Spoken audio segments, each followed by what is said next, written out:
Out of nowhere time in the chat. Show us your love in the chat.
Everybody,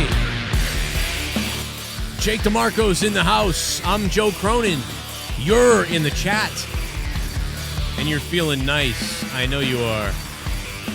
I know you're feeling really nice, brother. In the chat tonight.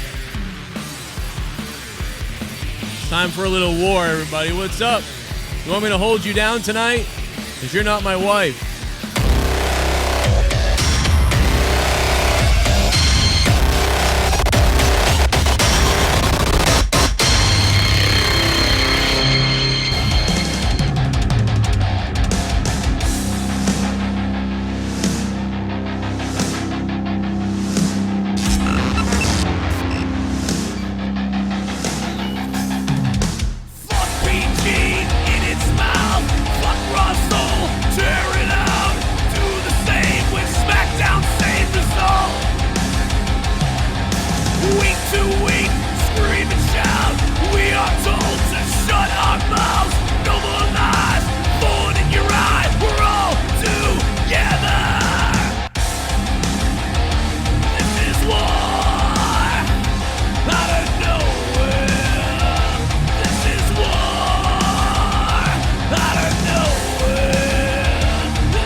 Ladies and gentlemen, welcome to Out of Nowhere. And in a second, I'm going to tell you what episode this is. In just a second. Maybe I did put it in there. I don't know. 204, 205, 205 live. It is episode, I believe, 204. I believe. It's 206. Really? 205 was the last one. Really? Yep. Can't find 204. Oh, yeah, 205 was the last one. It's 206, yeah. Good God. Well, you know. 206. Can't always be right. How's everybody doing? Yeah, you can't always have it right. How's everybody doing, man? How's everybody in the chat doing? I can see everybody's warming up tonight down there. Louis T. What up, Louis T? How you doing, brother? How's everybody in the chat doing? How is the world doing tonight? We are live. It's a crazy place today. I'm telling you. What happened to you today? Yeah, it's just a long day, you know? Yeah? You sound like you had a long day, like you're I'm ready sick to and choke exhausted, somebody. but didn't want to miss, this show with so much wrestling news to cover and lots of big topics coming up, so. Oh my god, dude, there is so much news today. Like, it's crazy. There's, like, I don't know what's going on, but there's a ton of news. How's everybody doing in the chat? SummerSlam alone, that's a huge announcement.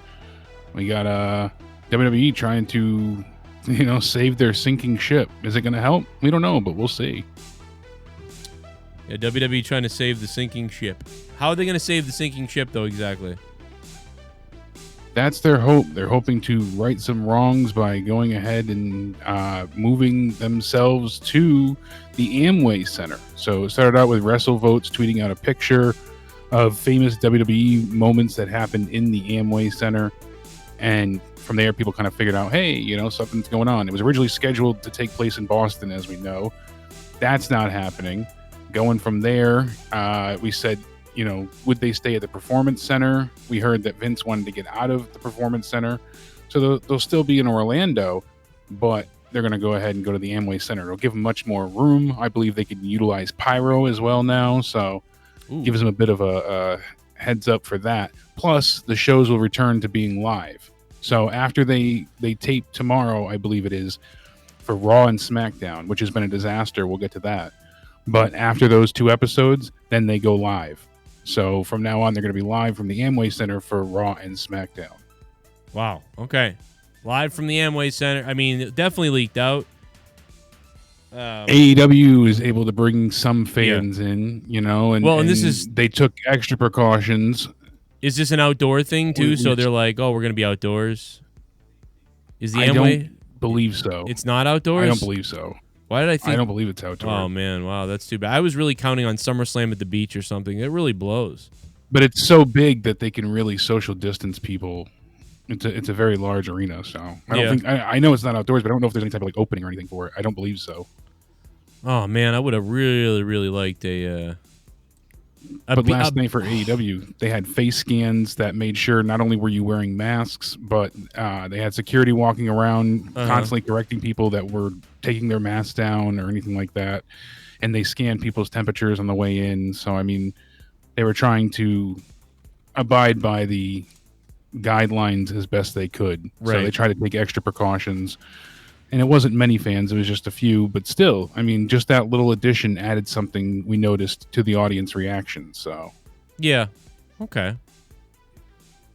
Yeah, I mean, I think it does add something. But I think an outdoor atmosphere would add something, too. And it's like... Oh, no doubt. I wanted to see them do something on a cruise or boat or beach. I wanted to see something dynamically different. But we're just going to get a larger Performance Center show. A larger Performance Center show. And maybe they can pull off more. We're unsure. We'll see what happens. But, I just hope we can see some stuff like the first night at WrestleMania, like that sort of thing. I think they've done a better job of adjusting to what's going on. I just think it's still really bad, mostly on Raw. But like potentially SummerSlam could be a little bit better. And SmackDown's been a little bit better, but the overall show for Raw, you can tell it just reeks of desperation with them doing this underground stunt now, and there's so many things that just aren't working on Raw. It feels like it's got a huge lack of star power for the most part, and they're so just consistent about 50-50 booking that no one ever gets over. It's just a constant, let's make heat on the heels, let's and then every 8 weeks or so, you'll get one win or comeuppance victory for the faces, and then they'll do it all over again. It's just the heels attacking for weeks and weeks and weeks on end. That's all we seem to get on Raw. Yeah, I was looking back at some of the Seth Rollins stuff, and it's like they really did like a lot of the same things over and over again. I mean, I know we talked about it then, but we were like, because I was laughing at it. I tweeted out like Seth Rollins funny, like is hilarious, like.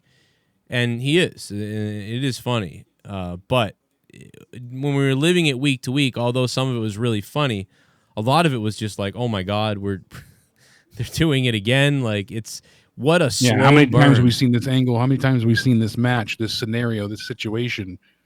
It is disheartening. They really got to cut down the slow burn a little bit. It was a little too slow on WWE Raw, because we're some of the angles, so they need to try and pick up the pace a little bit, and other things they need to slow it down. So I mean, they can't catch a break. But yeah, I think AEW has been a lot better at balancing that type of stuff. Where they bail on something once it seems like it ain't working.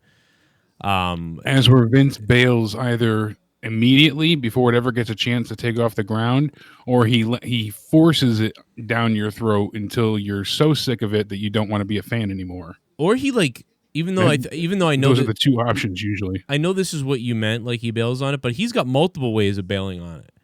There's the it's you know not what I mean, just like one Vince, tried and true formula. Yeah, like there's the regular wrestling bail on it. Like, okay, let's kill that storyline. But then there's the complete, like, almost troll or something of stuff. Like the spider the Rowan spider story thing that happened that didn't make any sense and then turned into, like, what? And then the stuff that starts and then just disappears completely. You know, it's like the WWE is like, he'll either run it into the ground and he'll force you to, beg for it to be off TV, or he'll scrap it immediately because it didn't get the reaction. Super chat. Right. Party. Don't know. Keep your kids away from WWE. If they don't catch COVID, they'll end up in problematic dreams. Windowless van. Oh, man. Spaz Phoenix, thank you for the $5 Canadian, man. What's going on, Spaz? Velveteen Dreams, got the VD apparently, so yikes. I mean, I know that WWE came out and said they were investigating him, but I almost feel like they have to come out and tell everybody that they investigated and found the invalid whatever. Because they have to clear his name at this point, because if they don't, I mean, people are still running with it, but it's not hard to feel justified in the against him camp. Yeah, I think a lot of people are just feel gross or something, like they don't know. Spaz Phoenix, thank you for the $5, man. What's up? It is a weird night tonight, but we are live for Out of Nowhere, and the chat is looking like it's wet. How many people in the chat are wet? Let's just raise our hands here. I think that's all of them. It's funny that you'd bring up the Eric Rowan thing too, because he was talking earlier. He's done a few different media interviews, and Eric Redbeard is what he's going by now. He went ahead and said that all the build for something so trivial was really, he says, kind of sucky for me. He says, because we go to work and we put all these things in, and you have all these ideas in your head, and then that's what it is. I sent messages to Heyman. I sent messages to the writers. I wrote out long things about what I thought it should be. Here's what we could pitch. I had over-the-top ideas. He says what he wanted to have was like an idea from American Horror Story, where he had the world's smallest woman in there. It's a stupid idea. He said, I'm so large and she would be so small and delicate. It would show a different side of me to the fans. Everyone is trying to humanize people in wrestling these days. And to him, without going into this long quote, he likes monsters, serial killers, things that go bump in the night. So he thought it was something very out there and strange, like a very tiny woman. It could be interesting. I don't know if I agree with that being the revelation of what's in the cage, but I get the idea of not wanting it to be a dollar store spider. Imagine if it was a small woman. I mean, that's a better idea than the spider, because that's like, what? That's way better. Yeah, I'm telling you. I mean, because it's weird. Not like he didn't pitch. He said he pitched dozens of ideas. Oh my time God, and time again. That's so much better, because it's weird, and then it adds another element to him. Like, and who is this, and what the hell? Like, oh my God, that's way better than the stupid spider thing. Yeah, the dollar store spider. Oh my God, that thing was a travesty. And he also let people know that, hey, look at that. There was no plans to ever cast anyone. And he said anyone as Sister Abigail. So she was never supposed to actually be a person. Bray portraying Sister Abigail was the closest they got to it, but there was never any plans to have, Alexa Bliss or Nikki Cross or anybody play that role. So wow, the fan speculation can die with that one now. That is hilarious. But sad. Hilarious but sad. But you know what? I don't know, man. I never care. I don't give a crap. I'll tell you what. I don't care about Sister Abigail because I knew that they wouldn't do it right. So after the first, like, they didn't do it, I was like, who cares if they do it? But, I mean, I would have gone with that whole thing that the guy had a book and he read from this book or something, and they got all crazy with it. But I don't know. I'm not going to tell that story for the millionth time. But yeah, I hope I never. After the first couple times they didn't do Sister Abigail, and everybody went Sister Abigail, Sister Abigail. I became annoyed by it and was like, I don't ever want to see a Sister Abigail ever. Yeah, people obsessed it into obscurity. Yeah, I don't know what it is, man, but I'm just the fans irritated me with it. I never want to see it. I don't care. Hope it doesn't happen because it's stupid, and now it's annoying. And I've been annoyed by it for 3 or 4 years, and then to see it come to fruition would annoy the hell out of me. I'd be like, finally, you got it. There you go. Stupid. It's like when CM Punk returns. I won't even be excited anymore. There's a point where you're like, oh my God, if he comes back. And then there's a point where you're like super pumped up if he were to come back. And then there's a point where you're like, I don't know, man. He's not going to come back. It doesn't even matter. It's been teased so many times now that it doesn't feel special anymore. It's dead. Lost all momentum. Yes, it's so dead. Done for. If he came back this year, it would be just like, okay, whatever. What are you going to do? This show sucks anyway. Like, it's already too late. If Punk had come back 2 years ago, 3 years ago, it would have been like epic. Or if he'd showed up in AEW on the show as a character. That would have been big. Or had he not done the Fox show. Yes. That would have been, because that lowered his stock. That watered it down. Yeah, and it showed that only about 25,000 people gave a crap. Yeah, really. When I just don't think fans wanted to see him in that regard, as where they probably thought, hell, they just want CM Punk. They'll take him any way they can get him. And the fans were like, no, we wanted him to return to wrestle, not to talk. So and he knew what he was doing. He's like, I'm going to get a payday, and I don't even have to work for WWE. That's what he thought. He was very smart about it. I wonder if they had to close out his contract when the show ended and how that worked. I bet you he got paid. So. Oh, yeah, I bet he did. I bet you there was some kind of clause if the show was canceled or whatever. Yeah, absolutely. He's a businessman. I'm sure he had himself covered very well. By businessman, you mean... Hey, close enough. Synonymous, one for the other. Go ahead in the chat. You know it. I know you've seen with the MLB games how they do the digital fans. Oh God, that's WWE's idea to do for SummerSlam. Since they won't bring fans in yet. They do want to bring fans back in. They want, if AEW was able to do it, I'm sure WWE will find a way to get more than just family and friends of family in there. I don't know if you heard Corrupted last week on Saturday, but I began describing how funny it would be if you were to bet on like hitting the ball into a cardboard cutout in the crowd, and everybody could like have their own cutout, and if it lands on you, you win like $1 million. And then what happened was Troy made me aware that that's actually done. That's what's being done. Really? Yes, and people win awesome. People are winning money or something. And I started snapping. I lost it on Corrupted because it was just too funny. Because I'm like saying this, and he goes, "They're doing that." No, they were doing that, and I'm like, "What? Are you exactly what they're doing?" Oh my God! I think you must say all your ideas in the shower, and the government bugged your bathroom, and they're just listening to everything that you. I always have these ideas. Like every time I think about how can you market this into something fun or weird or money or whatever. And it's like most of the time nobody does it. But the fact that he was like, oh, they're already doing that. That's what they're doing. You can pay $500 for a cutout. And then if it hits you or something like that, you get like tickets. Or I was like, what? Troy's the one who told me this. And I'm a little pissed off because the Bruins just lost to a crap team. Can't even beat the freaking Carolina. Sorry. But no, so it was just wild that was like really going on. I thought Troy was messing with me. I thought he was just going with me on the idea. So yeah, if WWE does this, they should do it too, man. Well, they can't because the wrestlers can't. I mean, go into the crowd and knock over But it would be. I think what you could do is put a green screen on the head of the cutouts in the crowd, and then you could scan your face. And then they would put your face into the scanner thing, and you'd have your face in the background. I think that would be awesome. That could be interesting. And they could charge for it. Yeah, have yourself be in the audience. Yeah, and if they want to look good, they could do it for charity.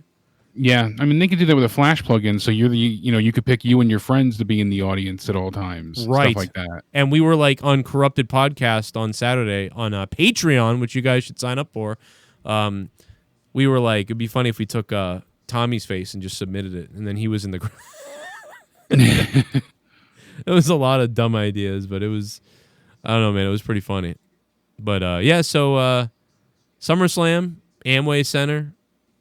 Digital fans, possibly. Fans, crowd noise. Matt said in the chat, well, WWE will test their fans before entry. AEW didn't. Yeah, AEW just had extra measures. They didn't test them for COVID, but they did take temperatures and make sure masks were abided by as much as possible. What was up with that tweet with the Jessica chick or whatever that stupid wrestling girl is? I hate her. I found her wicked annoying, but the Buckeye girl there. Yeah, I can't stand that girl. Probably because she was there in person, so she was one of the ones originally tweeting that all the news sites picked up on. Yeah, she was like snapping at people or something on Twitter. Oh, really? Like, listen, I got in because I'm an influencer. You can't just get in, everybody. Relax. Yeah, because I think people were upset thinking that, oh, God, they're letting fans in again when they saw that. So she was like snapping on Twitter, and I don't know. I got in because I have tits. Yeah, okay. You got to know the right people. And you got to blow the right people. Well, probably having a 3-way with Cody and Brandy. I was going to say, bring that up with Cody. Yeah, or maybe I will. Brandy. Maybe Brandy. I'll yell at him. It is 2020 after all. I'm going to yell at him. Like, do you think I should just yell at him? Do you think I should email him? I got his email. You think I should, throw my clout around and be like, listen, this Buckeye go down bimbo, to Florida. Forget this Buckeye bimbo. You could have had me there. What are you doing? On commentary. Well, yeah, even that. Well, that'd be even better, yeah. But no, I'd just be in the crowd. Can you imagine me in the crowd? Like, all by myself with it? I mean, they'd probably have to shut me up because I'd be like, and just start screaming stuff, and I'd be drinking, of course, so. Yeah, well, that would be like Money in the Bank all over again. Yeah. Well, that would be, and people like that, Infamous. Oh, dude, I was so loaded. I remember, what was I marking out, like, when the New Day did a move? Yeah, something like that. You were going nuts. I remember you were yelling at Kane. And No, that was Money in the Bank, where I gave him the finger. Yeah, that's what I'm talking about. Was Money in the Bank. I was thinking of SmackDown recently when I was loaded in the front row. Do you remember that? And I was, like, cheering for the women's match, like it was the end of the world. Out of your gourds for I that was one. like, and people around me are just like, damn, this guy really likes WWE. And it was like, no, I really am loaded on Budweiser. Like, I'm loaded on Budweiser. And I can only imagine Road Dogg was watching and just being like, Jesus. I think, I got those tickets, but whatever. I know he probably thought, like, this guy's he's going to flip out in the crowd and hurt somebody or hurt himself, and we're going to get blamed for this. So I think Road Dogg was thinking that while watching it. It's like, I caused this. So what do you want next? Do we go into ratings, or do you want to move to something else? We'll go into the ratings because it is interesting. Both shows down quite a bit, too. So yeah, last week we saw Dynamite hit 901,000. This week they averaged 792,000 viewers. So they were down over 110,000. Yeah, that stinks. NXT brought in 619,000. Last week was 753, so they dropped about 130,000. Jesus. So both shows down over 100K viewers.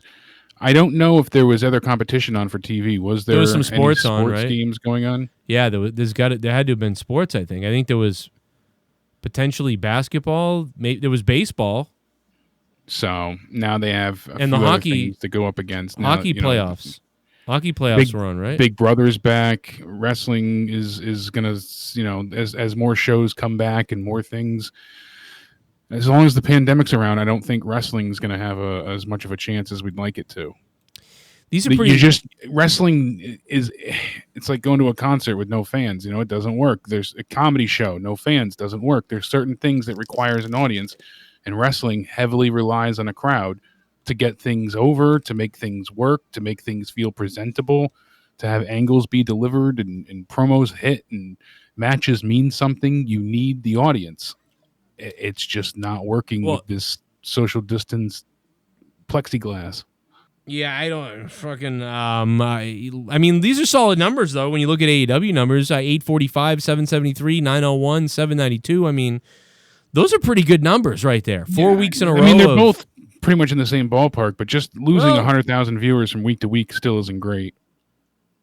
No, but I mean... Especially when they advertise so heavily the rematch and that Moxley would be... I mean, they really tried to make that last night sound like a stacked show. Last night started slow, though. So one of the problems, I think, last night is some people might have bailed on that show at some point. So you had about, I would guess, somewhere between 20 and 50,000 people bailed on the show on AEW. I think if it was a really epic show, a really good show, I think they would have drawn about 825,000, and that wouldn't be as bad. I think if they were at 825 versus 901, it would have been like, all right. But 792, but still, I mean, they're above 750 every week in the last 4 weeks. Still solid. That's a solid thing. I mean, AEW is down in the 600s. I mean, NXT.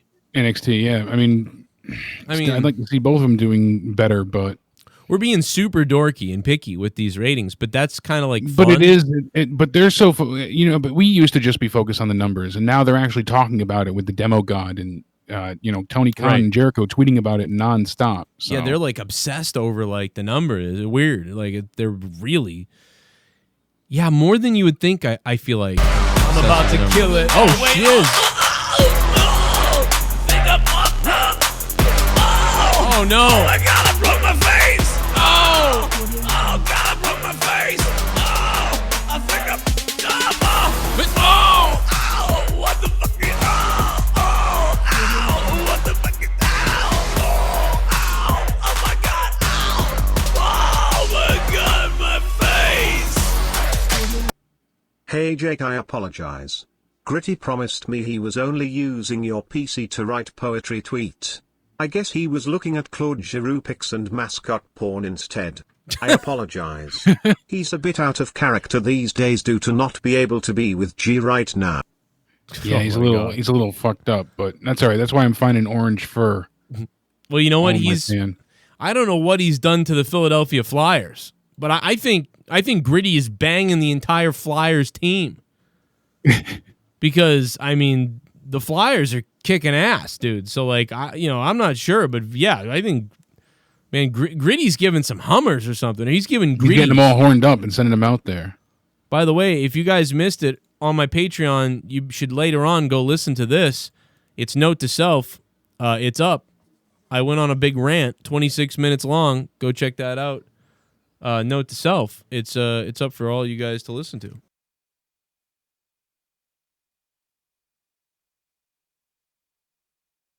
Now, speaking of AEW, I know we had a partially sad, bit of affair today, but we found out that Sadie Gibbs, Bea Priestley, and Jimmy Havoc were first removed from AEW's website. Then Sadie Gibbs confirmed on Twitter. Uh-huh. She said, "My journey, it's been one hell of a ride. I never expect it to get easier. I just expect my core values and perception to evolve." And she said, "Thank you so much, Tony Khan, AEW, for giving me a chance of a lifetime." We haven't heard anything from Bea Priestley or what's Jimmy up with Havoc, Sadie Gibbs? What the hell did she even do? She went ahead and replied saying that she was let go for reasons. But she didn't do anything, ever. She hasn't wrestled in all of 2020, I believe, and only had 8 matches. I think so. She said, somebody said, "Why were you released?" And she said, "Due to circumstances." What the hell does that mean? No crap, it's due to circumstances. What circumstances? I wondered. Man, AEW is annoying. Who's that stupid smiley idiot that went to Impact? That was annoying. Kylie Ray. Kylie Ray, that was annoying. I can't even stand Kylie Ray at this point. And this girl, I don't even understand. I don't even give a crap. Who is this person? Sadie Gibbs? I don't care. I haven't seen her do anything.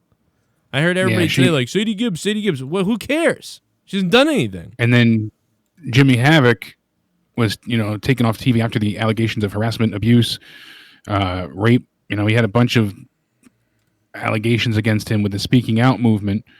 They released a statement in which it revealed that the wrestler was going to get treatment. Remember, and they said he was going in for mental health and substance abuse problems for counseling? Oh, yeah. And after that, it sounded like he was going to complete counseling and come back, but they let him go. So Oh, so he is let go. He's not just... Yeah, Jimmy Havoc's gone. Him, Wow. Bea Priestley, and Sadie Gibbs, all three.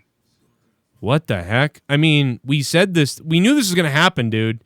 Like, we knew this was going to happen. Because I originally said with Havoc that, watch, they'll go ahead, they'll have him complete the course, and then they'll let him go. Well, but what this kind way of they thing to look do like is the good that? guys. Why would they do that? Put the Well, at guy least through they that? could say they got him help. They tried to rehabilitate him before.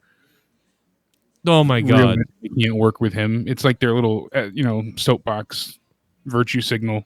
But he also had a fight that night, right? Remember, he had a fight and they tried to cover that up. That like, oh, it wasn't really that big of a deal or whatever. When he had the altercation in the bar.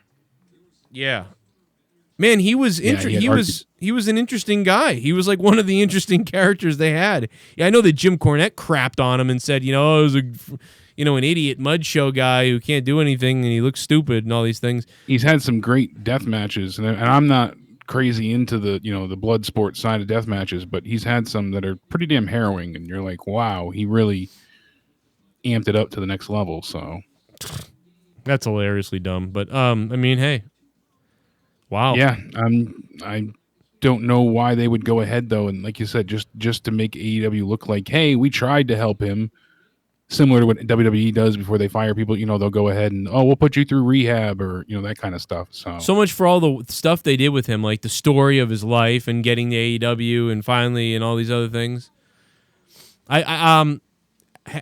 Jimmy Havoc gone within a year from the universe. Yeah, it's said that Priestley covered up a sexual assault. I had heard that, but I don't have that confirmed anywhere. So I'm wasn't going to discuss it much, but that's again, take that with a grain of salt. But that seems to be one of the allegations going forward. So apparently Jimmy did something and Bea didn't say something. That seems to be what it comes down to. That is. But again, they took him off of TV when the allegation started. Sadie Gibbs wrestled only 3 matches in AEW. None of them happened this year, so she was only there in 2019. And the last match we saw for Bea Priestley was March 11th when she teamed with Nyla Rose, and they beat Sheeta and Statlander. She wrestled a total of 8 matches in her AEW run. I mean, AEW should probably just kind of admit that they just brought on too many people, kind of, really. We always thought that when they were signing people and announcing it, like most of those people aren't even here, or at least I don't see them, and maybe they're on Dark sometimes or something. A lot of them are on Dark. They have a whole other roster, it feels like, that only shows up on Dark. Yeah. I finally gave in and went through, and they had, damn near a dozen matches, it felt like, on Dark the other night, or maybe it was the week before. It was one of the two. And lo and behold, there's a few people I was like, holy crap, I didn't know you were still with the company. So yeah, I didn't either, and it's hard to tell who's still with the company or not with the company, or you just go by who you see on the show, I guess. Basically. Well, look at prime example, Sean Spears. We saw him this week on TV because he came out with Tully. But when's the last time we've seen him utilized on TV? He was in the crowd looking for a tag partner at one point, and before that, I don't feel like we've seen him for months. You're right. So I mean, there's quite a few people like that where you don't see them until they have something that they want to do. Even Joey Janela, like he was on for a minute with somebody. He was actually really good. Joey Janela had 2 really good matches in AEW. The Kenny Omega Dark match, which was dark, so that was stupid, but it was good. And then the match with was that the match with Lance Archer that he had where he made him look good?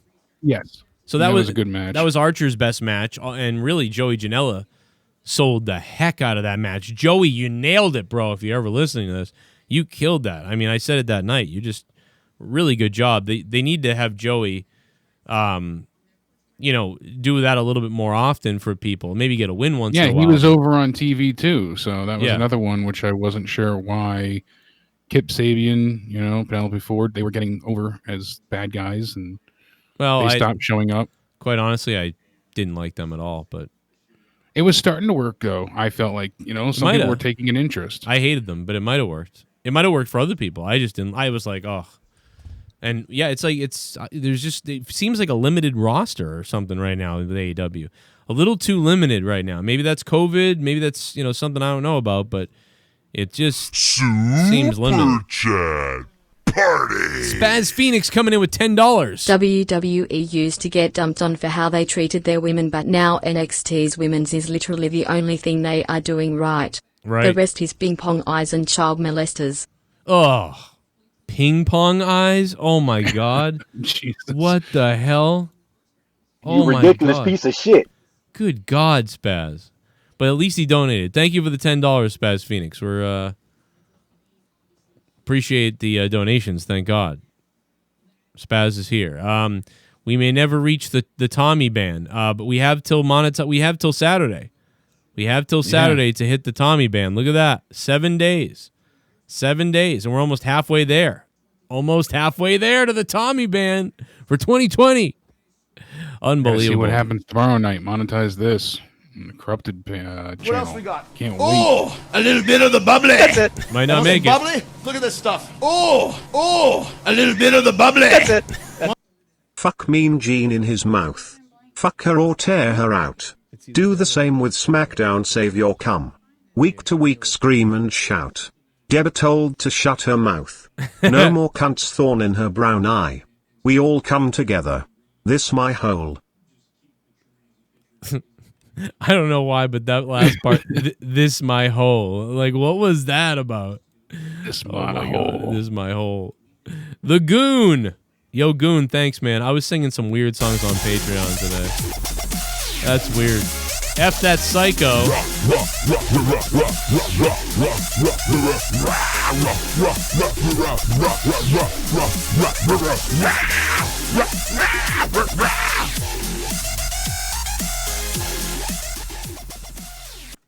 Please, for God's sake, for the love of all mankind, do not let Dave Rose be on monetize this tomorrow night.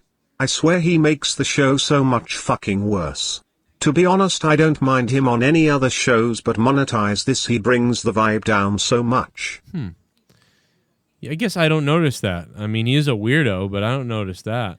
I don't know, man. I really don't. I honestly don't care. I mean, 1 week it's, Drew is terrible. Then it was like someone else is terrible. Then it's Nerdy's terrible. Then it was Rojas is terrible. Then it was this guy's terrible. That guy's terrible. Listen, I'm going to put on whoever comes on. I'm going to put on whoever until I get to about 5 or 6 people. I'm not going to go past that.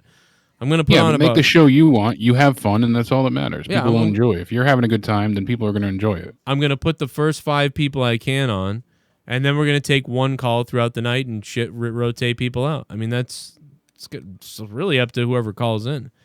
Nerdy's had some stellar moments the past few weeks. His fight with Leah twice now has stood out, but yeah, 2 of them going back and forth at each other has been highly entertaining. Tommy actually hasn't been on my shows in weeks, JS, so I guess you haven't been watching. Tommy hasn't been on in 4 weeks. He's actually been, he blocked me everywhere. So, I don't know what you're talking about. But so, yeah, what else? What's next, man, on the... Corey mentioned in the chat before. Hey, Corey, WWE is adding ICW, Evolve, and WXW to the network this Saturday. They're going to be adding a ton of new content from indie promotions. They made a deal, and they're going to start airing that on the WWE network. So for those of you looking for some extra content, there you go. Damn. Can't beat that. Yeah, that's a big signing because I don't know how far back it's going to go.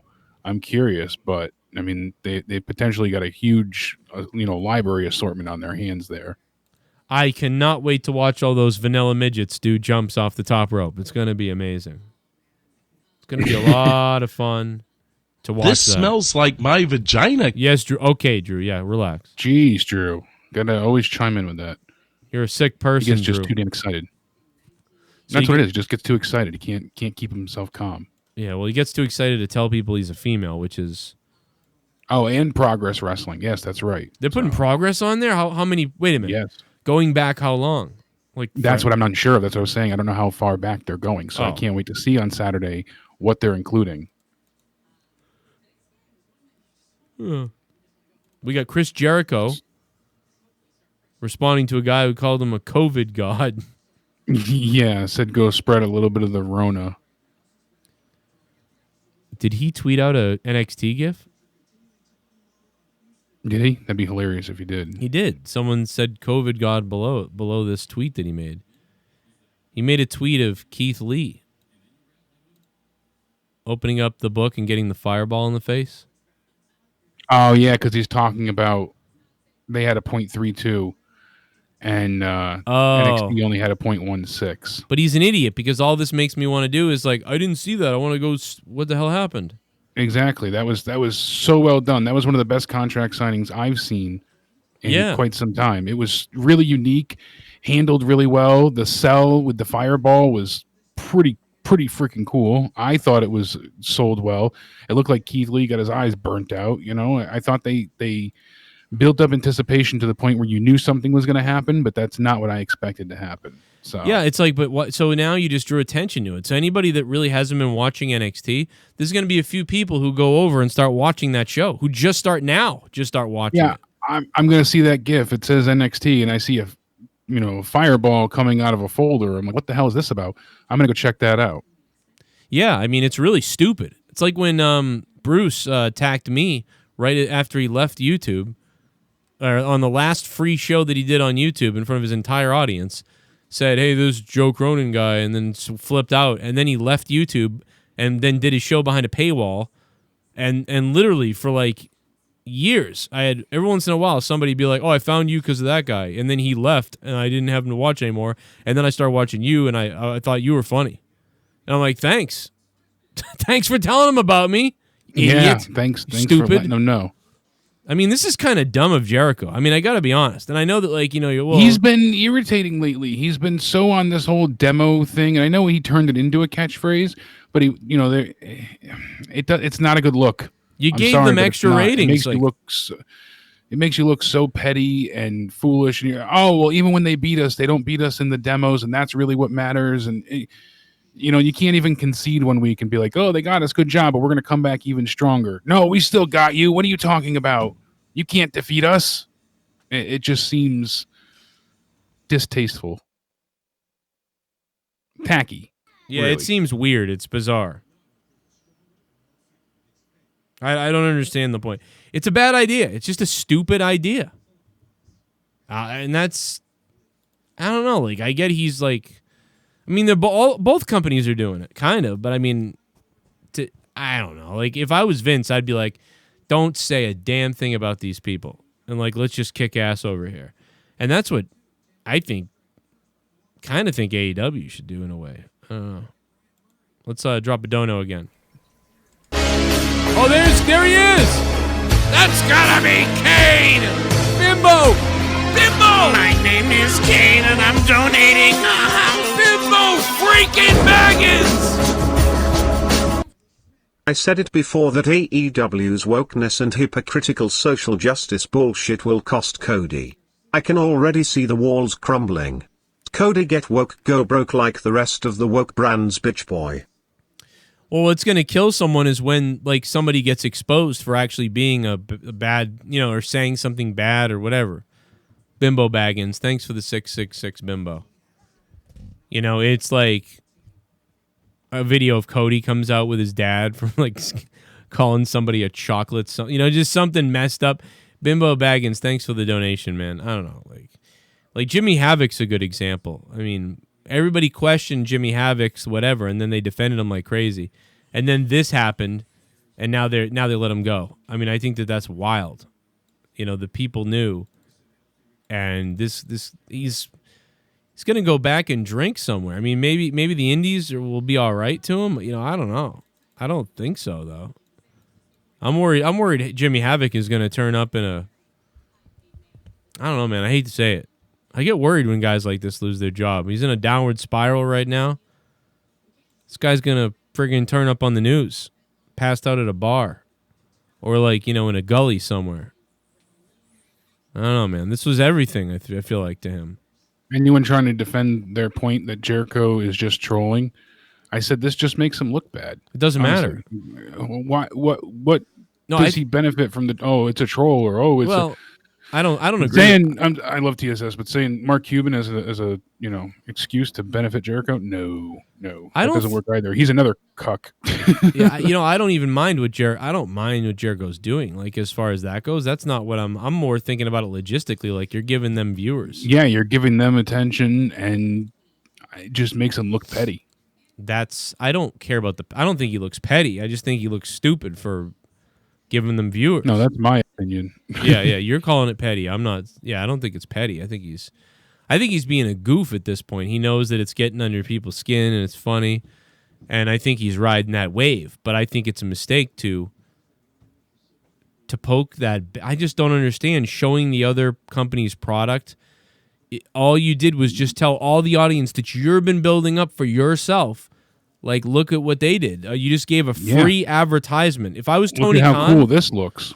Yeah, if I was Tony Khan, I'd be calling Jericho and being like, Jericho, like, dude, can you not like tweet the cool part of the other show? Like, you're joking. Like, if you're gonna tweet something from the other show, tweet like, I mean, you had orange juice dumped on a guy. Like, I know that they won in the ratings, and like I like AEW better at this point as far as the weekly show. I've never, but I mean, what are you doing? Like, I just think it's drawing attention to them. Yep. I don't know why you would do that. I would draw your attention to you. If anything, I would tweet out your rating, and say like, look at that. And then you could call it the best show on Wednesday night. Look at that. And that's all you got to say. At least talk about the fact that you're, certain key demographics. I don't have the list in front of me, so I forget exactly which ones. I think it was like 18 to 34, male and female. Either way, they still had specific demos that were higher than Raw was. So AEW actually beat out Raw now. Right, so in the demo. They're actually in Raw territory as far as demographics go. And yeah, if they had been able to maintain that should be scaring WWE senselessly at this point. And that's why Vince is having such a hard time with the scripts. It says WWE drastically changing scripts on day before Raw and SmackDown TV taping.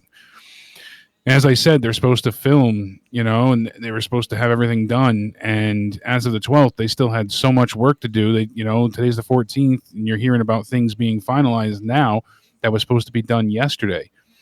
Vince is tearing up ideas, and basically it goes on to say that Vince McMahon's tendency to change his mind is obviously legendary, but the issue now is he's changing ideas, and there's a lot of second guessing going on in his part.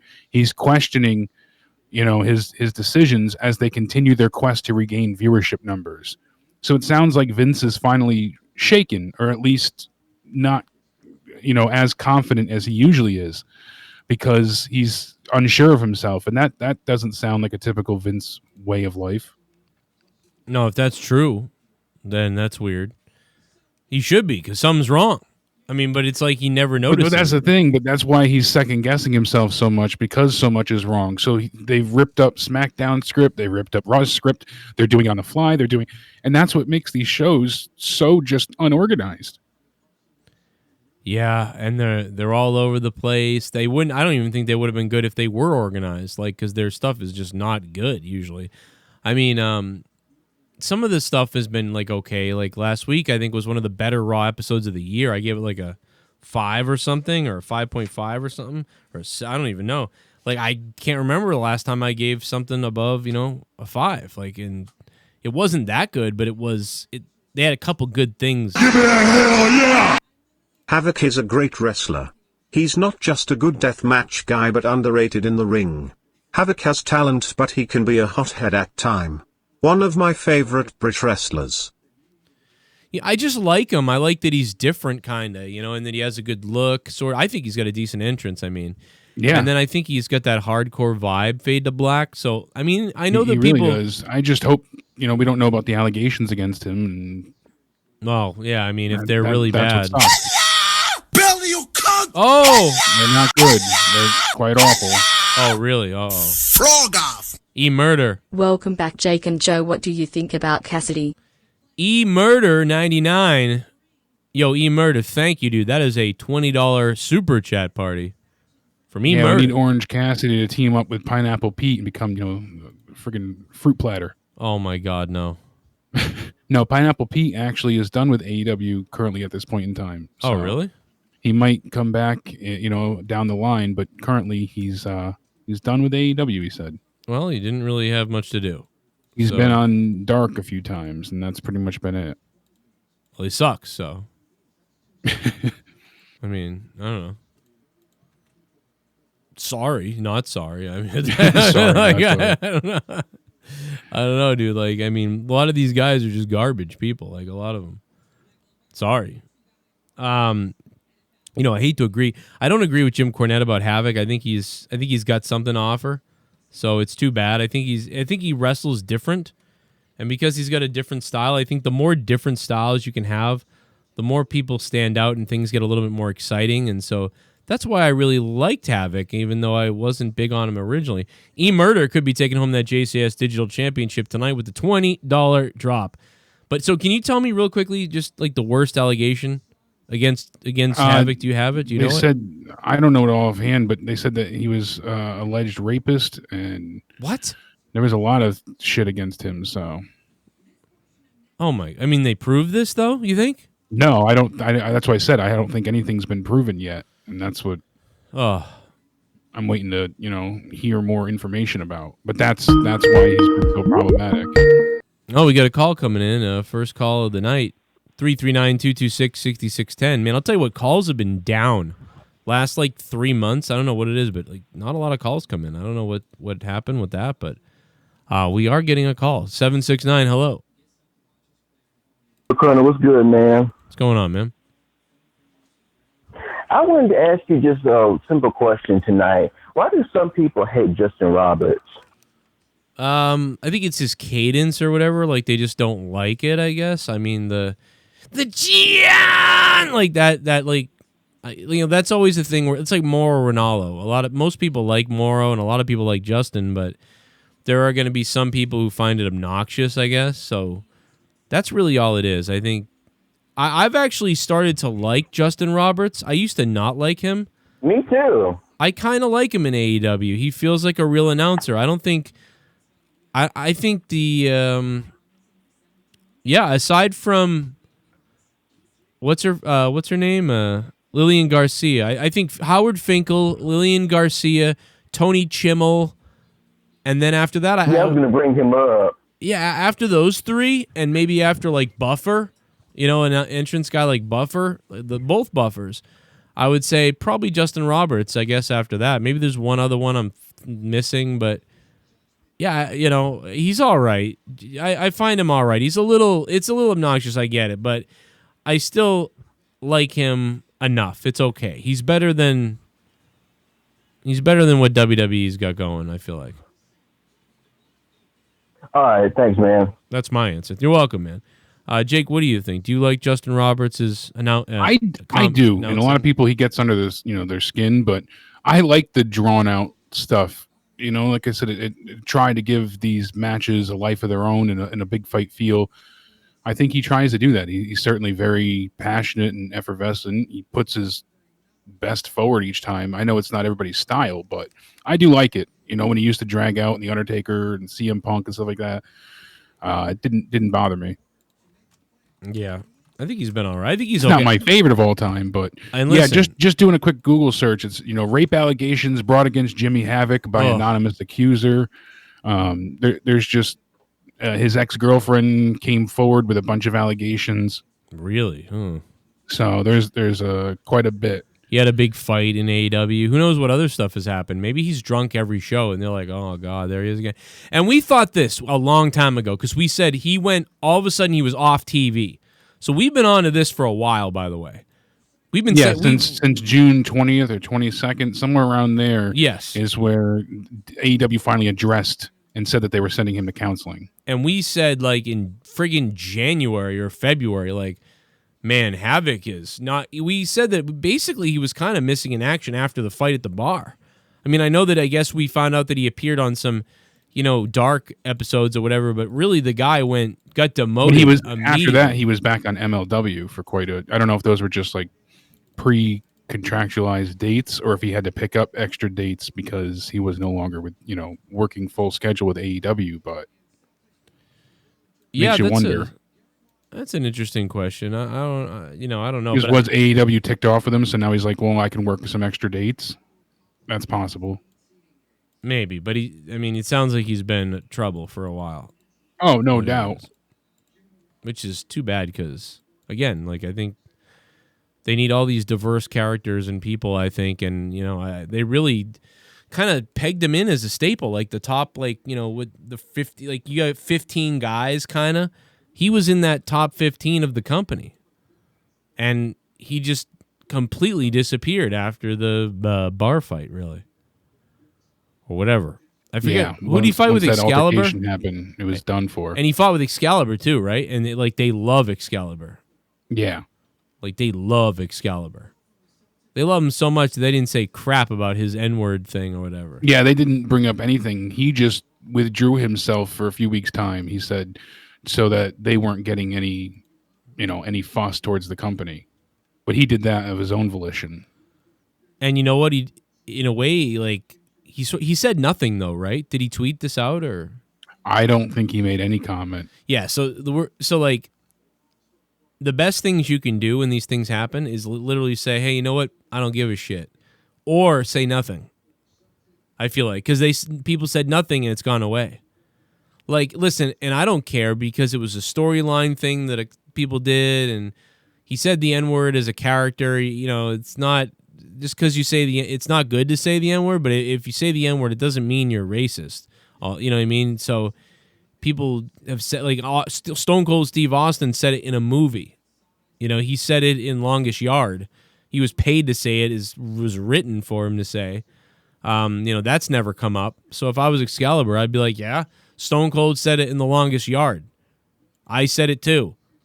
Yeah, I decided to read what they said to me. Like, I don't know, everybody on the set didn't have a problem. I didn't have, whatever. I'm not a racist. I was acting. Stupid. Fuck off. That's what I would say. But apparently, I guess just running away, it goes away. So, why not just, I guess that's what you do. So keep that in mind, I guess. Try just hide low. Excalibur's return to AEW commentary set for August 26th. This article here, though, says that he was forcibly put on hiatus from the company. Oh. After they initially thought that he had symptoms of COVID-19, and he was reportedly told to stay home and not report to work due to controversial racism incident that happened. But his direct tweet said that when he replied beforehand, he said that I was staying out of the limelight by my own volition. It was his choice. Oh. So that's conflicting. It'd be funny if he got fired too. Yeah, right. So once this is all over, they just say, "Oh, we parted ways with Excalibur."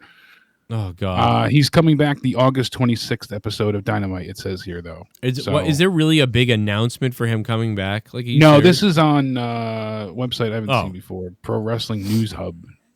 But that's the only thing talking about him currently. So we'll go with it. It just would have felt so weird if there was like a big announcement to say he's coming back. Like, what are we celebrating? Yeah, AEW press release. Yeah, that'd be a little bizarre. I feel like they just want to sneak him back without having to worry about it. Dave literally spreads political propaganda and intentionally lies to deceive people. He does. This was on full display on Throwdown when he tried to say that Trump won the popular vote by 20 million votes when there is literally zero evidence for that. That was hilarious. Dickbag. It was really funny though, wasn't it? F that psycho. He kept saying that you said something. Yeah, he kept saying I didn't say any of this. Like, what are you saying? He's like, well, that's what you alleged. No, that's I didn't say any of that. It was funny. Dude, that was hilarious because I don't know, but I got to win a fight with Dave, so I thought that was fun. At least you go back and listen to it, man. The guy was saying that Hillary didn't win the popular vote. He said that, and he goes, "It's obvious, dude. You're crazy." And I'm like, "What do you mean it's obvious?" I'm like, "Dude, listen. I may hate Hillary to death. I may hate her, but she won the popular vote." And then he was like, "No, it's well known that she didn't." And I'm like, "What?" I don't know. He was in a weird mood. I don't know what he was doing. He was trying to piss me off or something. I don't know what it was. But anyway, yeah, that was weird. But yeah, he does that, man. But he also makes a lot of points that are true though. So it's weird. You got to just sift through. Like everything, you gotta sift through the fake news.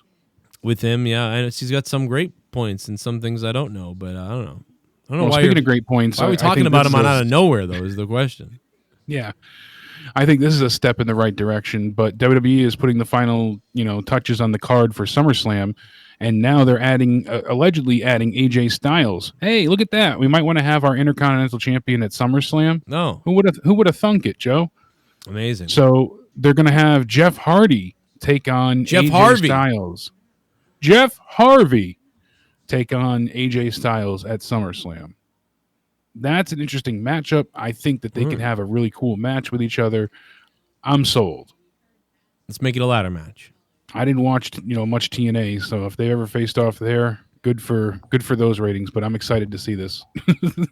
You know how excited I am to see it? I can go back and watch it, but they only have a week to build towards it anyway. So if they don't start it this Friday, then it ain't happening. That's how excited I am to see it. That's literally.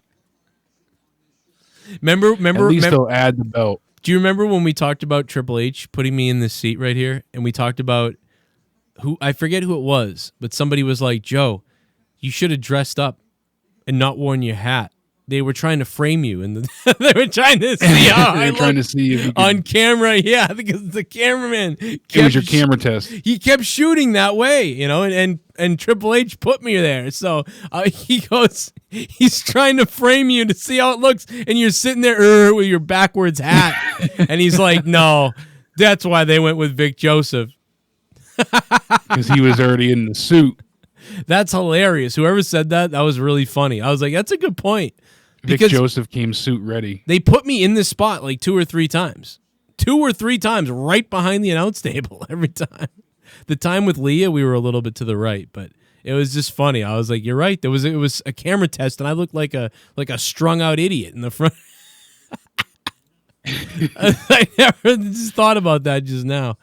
Oh my God, is that funny? But no, it's I don't know, man. We're never gonna get to. I don't know, man. I mean, I'm assuming. I honestly believe. Can you believe it's August?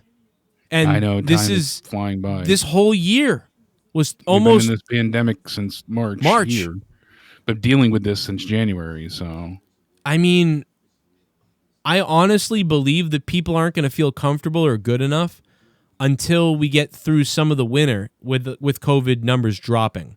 Because I think the next thing is now people are worried the spike will happen when it gets cold. So, well, they're warning because the flu's coming back, and you're going to have the common cold, the flu, and coronavirus going around. Oh my God! It's so. Can you get it at the same time? They have the flu, but they have COVID, or are they going to have the flu, but or have COVID, but think they have the flu and not get tested? The real question is, can you get both at the same time? Yeah, I wonder. Can that happen? Sure you could. Why couldn't it? I'm sure. Why couldn't it? Dude, what if you get COVID and the flu at the same time? Yeah, multiple. What the hell happens?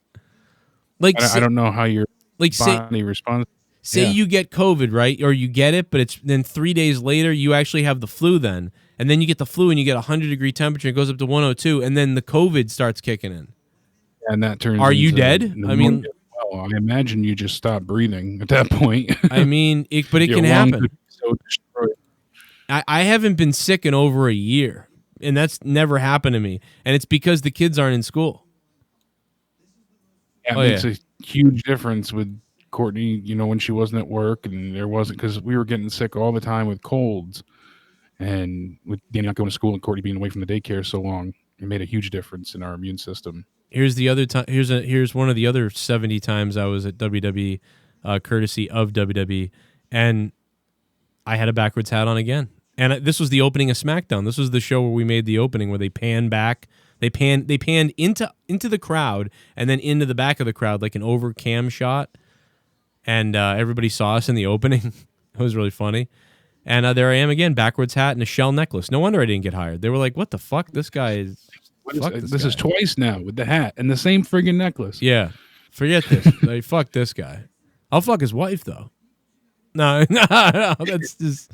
We'll take her back. That's really funny, You want some t-shirts, sweetie? Come here. Yeah, you want some tea, honey? You want some tea, sweetheart? Let me give you some tea. Now, you know what it is? I was the Jessica Buckeye, is what it was. I was the Jessica Buckeye. Yeah, they were. I should have... It was Bob Orton Senior was waiting backstage to fist me. Ah, see, I missed that. I knew there was a. You could have been back there right now. All you had to do is take a little bit. Thanks, WWE. I always appreciate you. Actually, speaking of Justin Roberts, he's a good guy. All right, and so I do want to say that. So yeah, he's an okay ring announcer. He's a good guy. He's a good guy.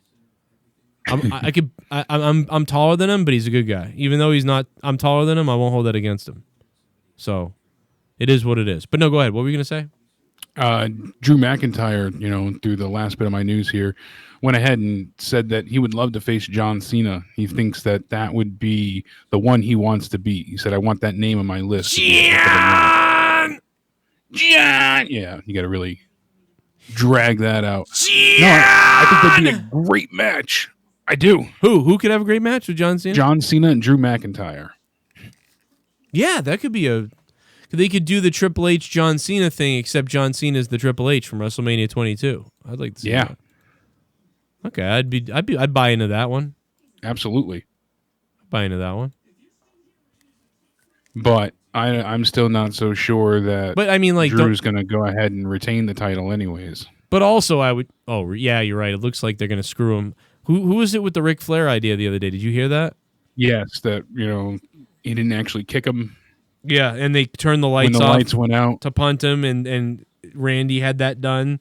So now Ric Flair is actually going to be with Randy, and he's going to turn on Drew McIntyre at SummerSlam. Yeah, that or he'll come out with Drew. And yeah, I think he's going to come out with Drew. Yeah, that seems to line up with something they do. Yeah, he had way too much camera time the other day for that to just be.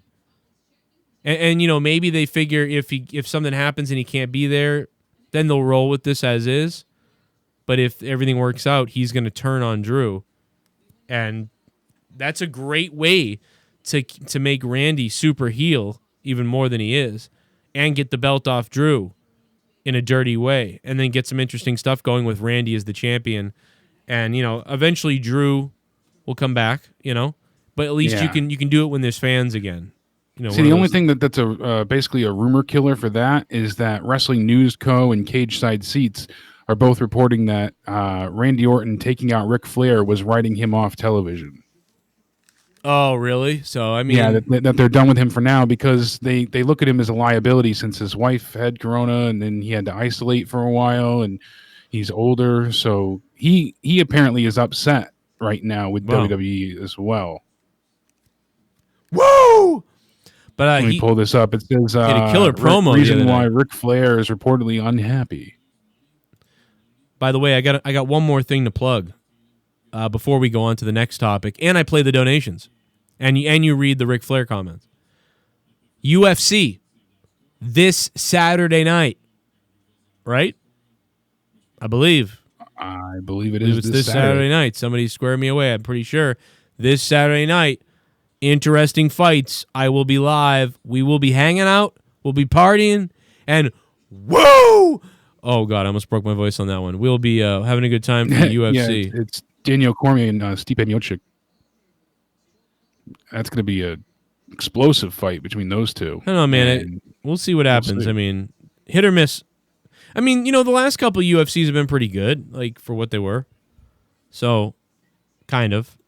The last main event was terrible. But, the show's been good. So hopefully Saturday night, it's a good time. Then Corrupted Podcast. But yes, what did Ric Flair say? Let me pull this up here. I think he should be upset, but... No, I think they should take him off TV. But even if they do that, I think he can still make an appearance at SummerSlam. Yeah, we'll see if that happens because they said this was him being written off entirely. It still could be a one-off, but then they would why would he only come back just for SummerSlam? This is just me playing devil's advocate because that idea makes the most sense. But yeah, they said the reason why the promo was so great between Randy Orton and Ric Flair, it wasn't scripted. They weren't given much writing. They said, go on out there and hit these notes. And that's close to, very real promos from both guys. And there was some minor editing where they would write off a few lines and so on and so forth, but it wasn't scripted. And that's why the promo flowed so well. Right. Ric Flair wasn't particularly happy about being written off at this stage. He wouldn't be happy being written off at any stage, but he referenced that in the promo saying he was just happy to be on Raw. It was laid out and changed last second. Both men nailed it, but Rick said that he wasn't happy with, the storyline ending now. It was supposed to go for quite some time longer, and then he was supposed to be turned on. Wow. Okay. So Randy was supposed to turn on him later, not this soon. Man, I really think that caller had a clever idea with Randy still being with Rick. If they don't do that, then it's just a simple get heat on Flair storyline, and the lights flickering was terrible then. If that was the case, the lights flickering... If that was intentional and it's not to cover up the fact that, you're going to do that sneak attack from Flair, right? Then that's just total garbage. Yeah, that's... Look at how they did the punt kick from McAfee on NXT. They did it, looking forward, so it looks like it grazes them. They could have done that because it was recorded, not live. They could have taped that a few different ways, and Rick could have taken the bump fine. He literally could have just rolled, and it would have been perfectly fine and safe. You didn't actually have to kick the guy. You have him on his knees where he should be, and then from there you go ahead and just have him roll on his side slowly, and that's it. Make it work. Yeah, I mean, they had all the ability to cut and do whatever they want. Instead, they decided to turn the lights around, and what the hell? They just really feel like going forward, the morale has been so low, and people have been so stressed and overworked and upset, and things have been reshot and shot again and shot one more time and then thrown out and shot all over a different way. And, they've had to change so many of the matches and the storylines that they feel like once they get out on the road again, or at least start going out of the performance center, that it's really going to revitalize not just the locker room morale, but the shows in general. So who knows? SummerSlam having digital fans could be interesting, like the 2K audience. We'll see how that works out. It's doing okay for MLB, it seems. It's not great, but it's better than nothing. Well, yeah, it's better than nothing. And there are not many answers at this point in time. I mean, but they got to worry. I mean, Ric Flair's got on. I mean, dude, this guy. Do you really we could have a couple more years of Ric Flair being able to appear on TV before he's in a wheelchair like Freddie Blassie, and even worse off.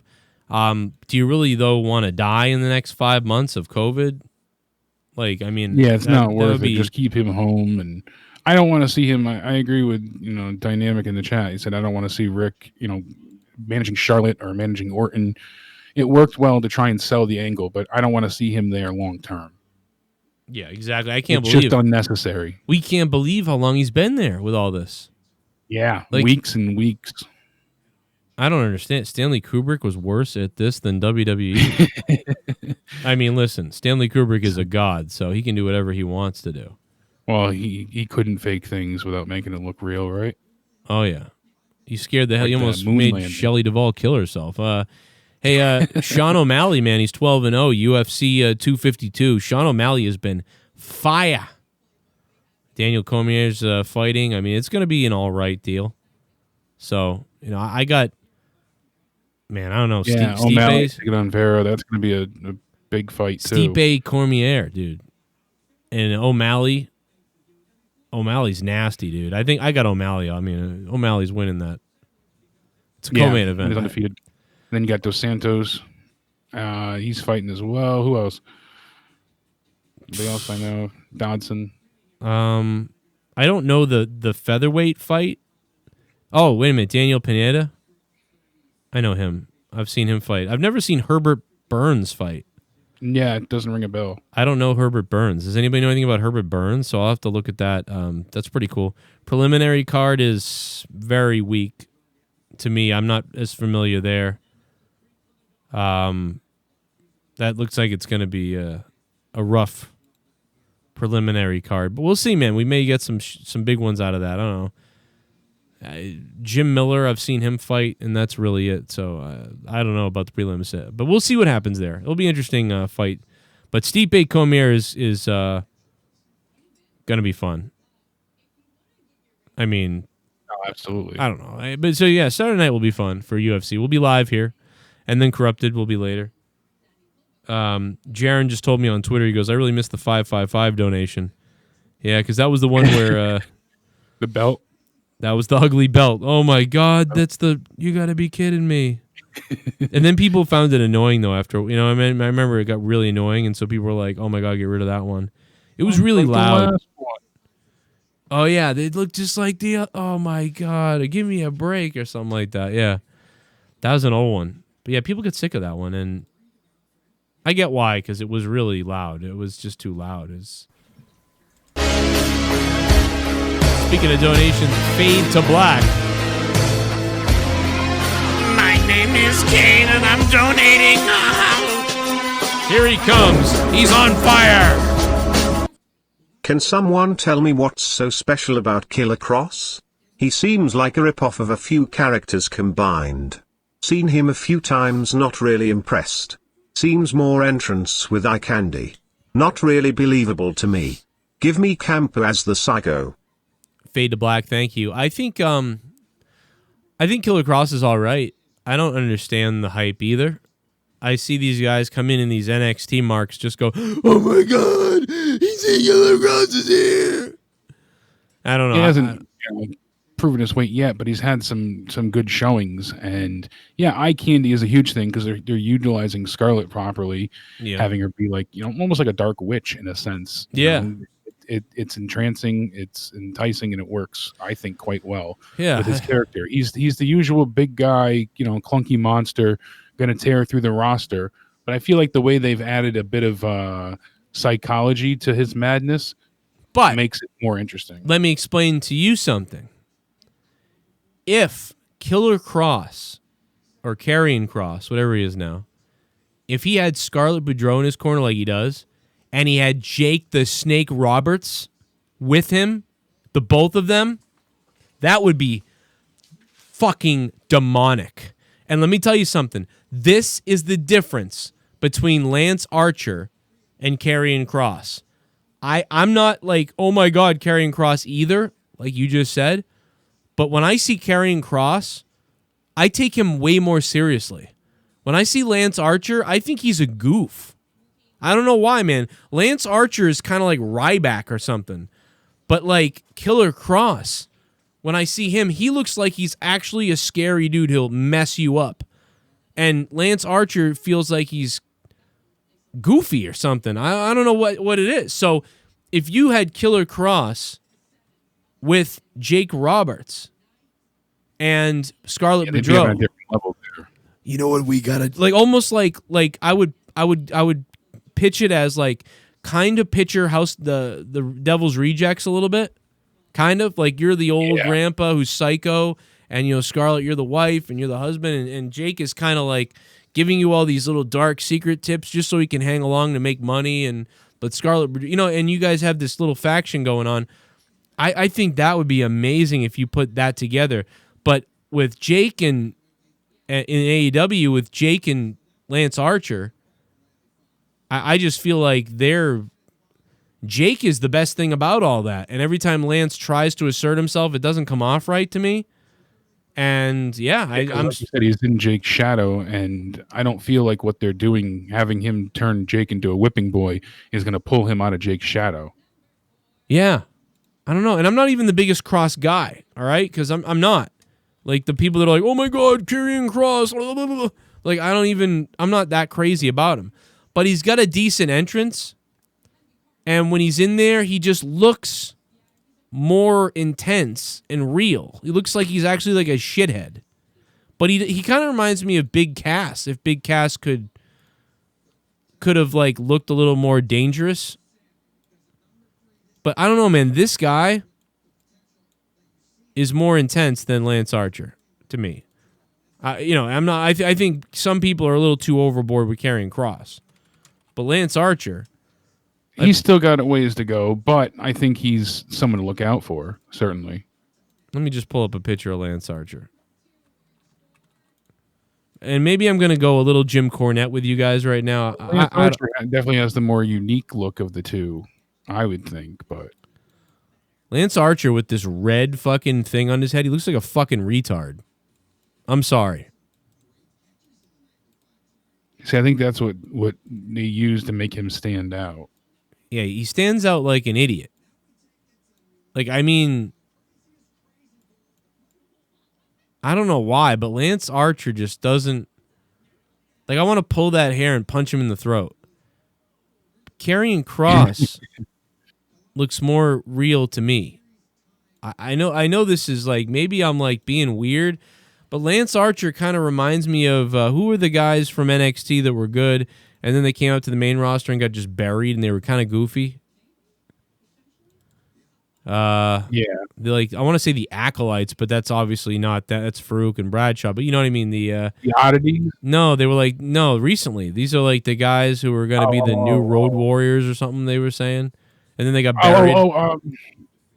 I can picture them too. Connor and yes, Victor, the Ascension. Yeah, the Ascension. Yes, this guy looks like he's the Lost Ascension member, and Karrion Kross looks like he could kick your ass. And the guy on the left, Lance Archer, looks like he just looks goofy. I don't know, man. I'm sorry. I don't buy it. I don't know what it is. It's fucking goofy. And so if you put Jake Roberts with the guy on the right and the girl in Scarlet Bordeaux, I think that would be like crazy. But Lance Archer just doesn't seem right. It's like a video game. Like the first level guy that you beat, like the dumb first guy you beat, Karrion Kross looks like he might be the main boss or the guy below the boss. Like the guy on the left, Lance Archer, looks like Bebop or Rocksteady from the Ninja Turtles. And on the right, Karrion Kross looks like he would play the Shredder. So like, I don't know, I'm sorry, like that's just their looks to me. No, you're spot on there. I'm just going with my opinion on why I don't buy. And I'm not even the big Karrion Kross looks fan. Are everything in wrestling. It really is. I mean, yeah. If you don't believe the look, you're not going to believe anything else. A guy can have the best story in the world, the biggest underdog or whatever, but if they don't have a certain look you can believe in, then forget it. They're dead in the water. Right. And when you put Scarlet Bordeaux with Karrion Kross, like this looks like this looks realer to me. I don't know why. And I've liked AEW a lot. I don't know. This guy's got an intense look that I believe. A lot of big guys don't. They just look like big, like Cassidy, Big Cass. I didn't buy. He was more a playful, fun, big guy. Yeah, and that was due to his personality. And then when they tried to make him serious, it didn't fit. Right. Because you knew him in such a way for so long. Kross looks like he might be an asshole. And maybe he's not, but he looks like he might be. And with a hot chick by his side that's just kind of interesting, it just comes off much better. And if you added Jake Roberts to these three, I don't know, man. I just think that'd be fire. I don't know why I'm on this tangent about Jake Roberts being with Kross, but I've always been wondering what the problem is, and that's what it is. Toya says, let Joe know that Kross is legit with martial arts. That's cool. So he really can kick your ass. Yeah, and you know what? I don't give a shit about that, too. Because you know what? Shawn Michaels was one of the best wrestlers ever in wrestling that I ever saw from the 80s, 90s, and 2000s.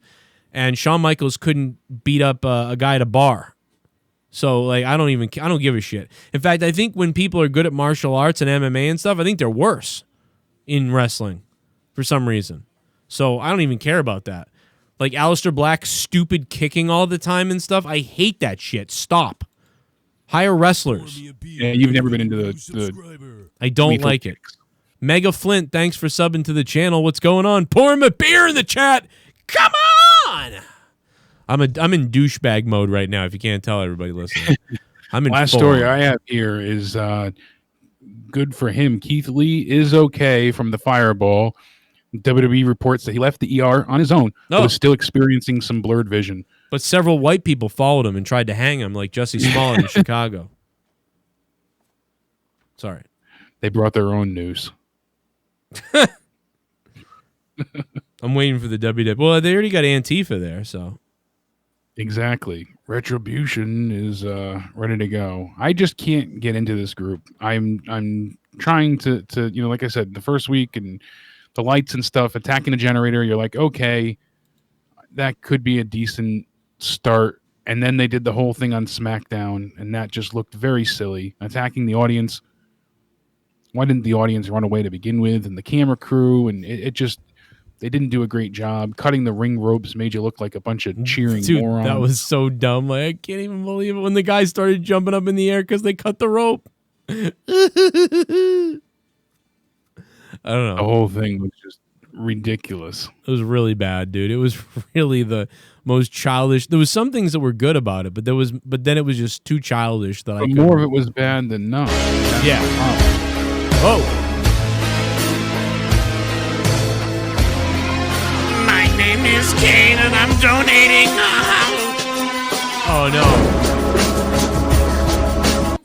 At this point it's obvious Sayu is full of people butthurt over WWE including Jericho. It's going to hurt them in the long run. Jericho's butthole, thank you. A butthurt, thank you. I like to see his butthole. Yeah, it really does feel like they're salty a bit, but they're winning, so whatever. They're winning. What are you going to do? And Freddie Mitchell's right as well. Thank you, Jericho is butthurt. But Freddie Mitchell's right. The reason why you're on a tangent about Jake Roberts because AEW made him look like a bitch last night. That's something you damn don't do. Well, and I'm not even that mad about that. I think you were mad about that, but I don't even care. I think I think they're trying to figure out how they can have Jake Roberts help Lance Archer while showing that Lance Archer is a believable guy in charge because Jake is overshadowing Lance Archer. But here's the problem. I have the answer for you, AEW. Are you listening, AEW? You listened about Luther, who you brought in. Oh, my God, Luther. He's crazy. Oh, wait, he gets beat by 2 women. Back to back. Okay, AEW, are you listening? Lance Archer sucks. Lance Archer will never work with Jake Roberts. I can already tell. We can already tell. It worked when Lance Archer was destroying people and Jake would monologue. But at times, Jake Roberts was the whole thing. Then we criticized and said, well, how is Lance Archer ever going to be taken seriously if the only thing I care about is Jake Roberts? Well, you tried showing that Lance Archer was the dominant one. And when you did that, you make Jake Roberts look kind of weak and Lance Archer kind of sucks. So it all just falls apart. So now you have your answer. AEW, you have your answer right now. Either Jake Roberts now you have to flip the script again. Now you have to flip-flop back to the beginning and realize Jake Roberts does need to be the guy in charge and the mouthpiece of Lance Archer. You would be better off if Lance Archer was hypnotized by Jake Roberts and Jake Roberts was telling him what to do, because that's better. I was wrong. I admit I was wrong. I thought the reason why Lance Archer wasn't looking good was because Jake was looking so good that he was overshadowing his client. And now that we've seen the client be the dominant one and not be able to be dominant and really appear to be believable, I now know it's the chemistry. These guys don't work. But it does work a little if Jake Roberts is the one leading the charge. So either realize that Jake Roberts is got to be the guy steering the ship. And unfortunately, Lance Archer is just going to have to take a back seat. But hey, he'll be on TV and he'll be a wrestler. But it's really Jake Roberts' playground. Or you need to get rid of this whole thing and put Jake Roberts with somebody who is better. Like, quite frankly, is better. I mean... Yeah, because you're dragging him down. Would Brian Cage be better with Jake Roberts? I don't know. He's doing well with Taz. He's doing okay with Taz. I don't know. Like, I almost think Taz would have been better with Archer, and Jake would be better with Cage. But I don't know, man. I feel like Jake should be running with somebody else, like kind of like weird and sadistic, like Jake. I don't buy Lance Archer like that. I buy him as a goof. So, and I don't think Jake Roberts makes a goof look very good. No, not at all. You need someone dastardly and serious and intimidating. Yeah, this guy looks like he's supposed to be in the Ascension of the main event of the main roster version. Sorry, I think Lance Archer's actually pretty gifted in the ring. I've seen him in the ring do some good things. But there's something they need a character change. This like I'm a tough guy, but I don't really know what I'm doing. It's not working. You're gonna have to create something else with him. And honestly, it might be that he's a face. It might be that the heel thing doesn't work and he's a face. And maybe you should ride a motorcycle to the ring and be the one-man Knight Rider or the one-man fucking something. I don't know. Like, I think that might work better. But I'm telling you, but if you put Jake Roberts with Killer Cross and Scarlett Boudreaux, I think that would be a sinister group that I would believe. And they would all be just kind of weird and sick. And that would certainly work. Like, dude, but not too over the top. They're just dark people. And I buy that. I buy that right now. I can vision it. That's the problem. That's it right there. It just sometimes people don't work together. That's all it is. Jake Roberts has been awesome. Jake Roberts has been awesome. Except when they overshadow Lance Archer with Jake. But obviously they did that because Jake was just overshadowing Lance Archer. But sadly, turns out Lance Archer just doesn't work by himself.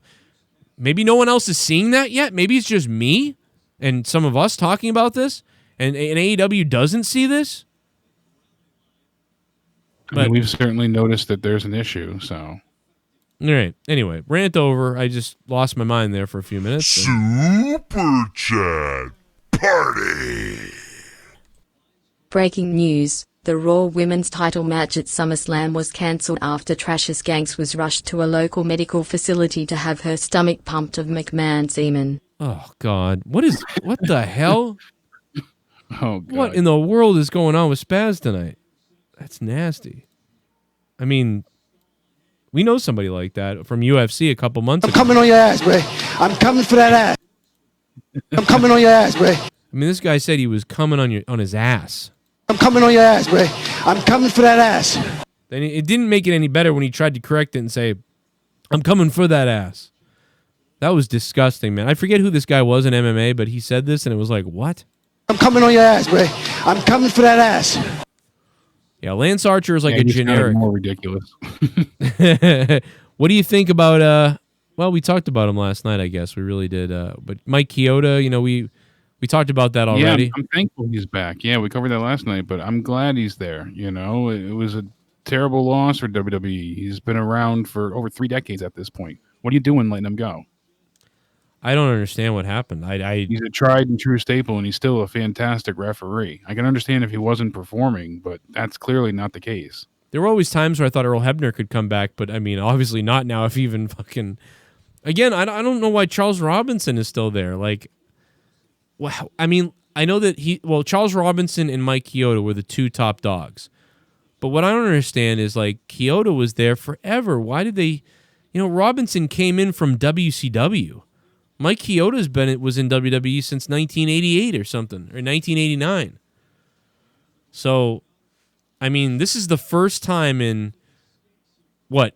He has spent over 3 decades in the WWE.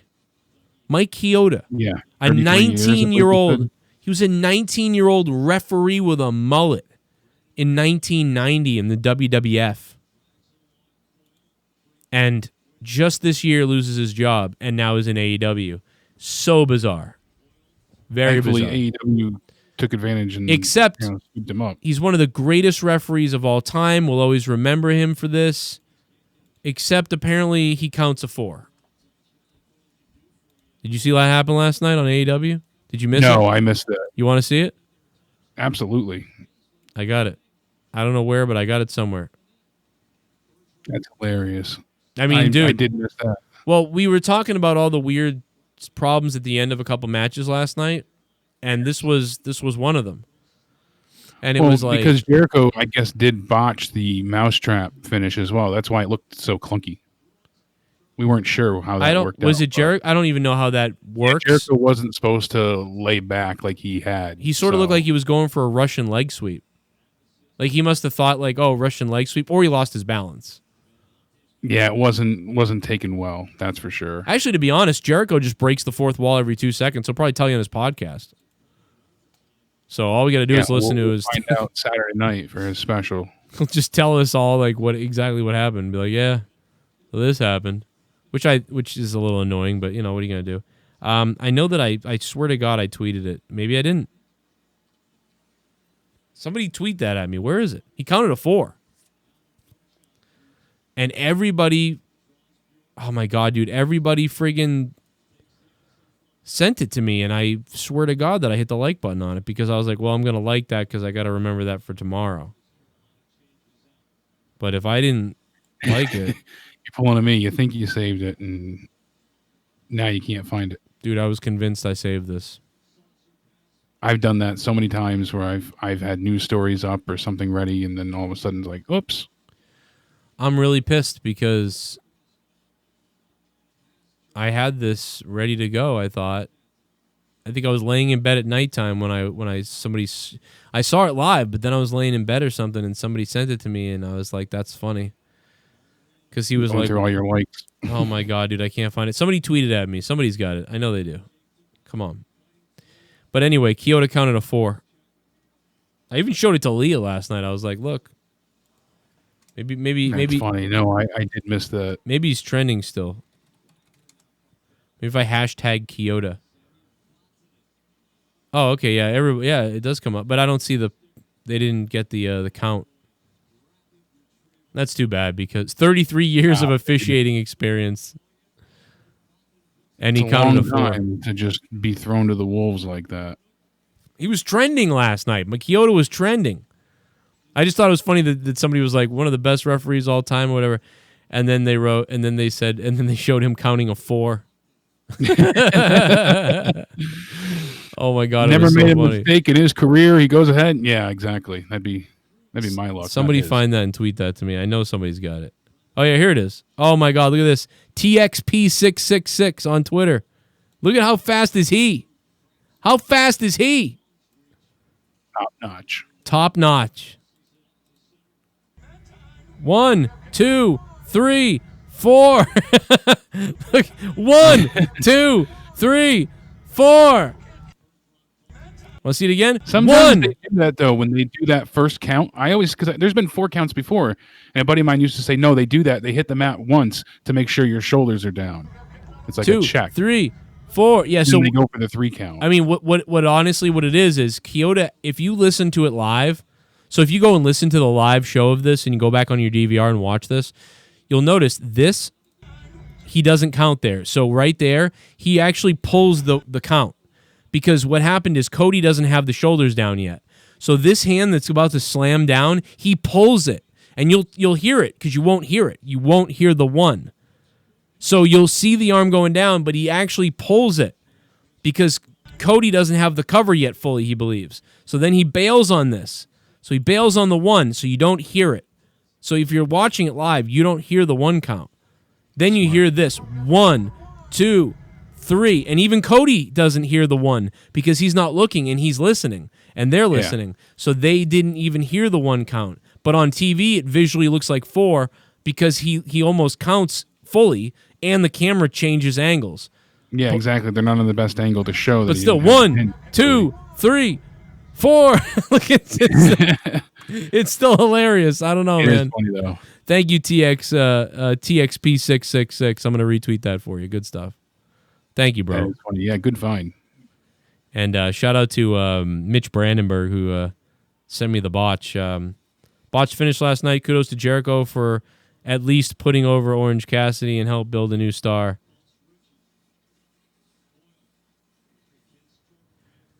I mean, unfortunately, honestly, if it was Jericho's fault, which it looks like it was because he didn't stay up for the, like you said, the mousetrap. I mean, it only makes Jericho look bad. So it's not like, Orange Cassidy messed up and made Jericho look bad while Jericho was putting him over. Because that's such an embarrassment and a don't do. Like this veteran is putting you over and you messed it up to make him look worse, even though he's helping you. So, but if it's Jericho's fault, then, then at least it was his fault that he looked worse while trying to help and do the right thing. So that's the one thing you can take solace with. Gritty. Gritty. Goddamn Philly is kicking ass in the NHL right now. What happened to the Bruins?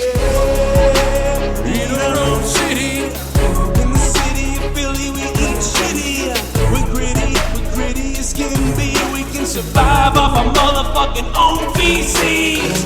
In Philly, we're gritty. In Philly, we're gritty. In Soul City, we'll eat our own shitty. In Philly, that's why our mascot looks like a Slammiversary 4 Styles vs Jeff as well as 2013 match.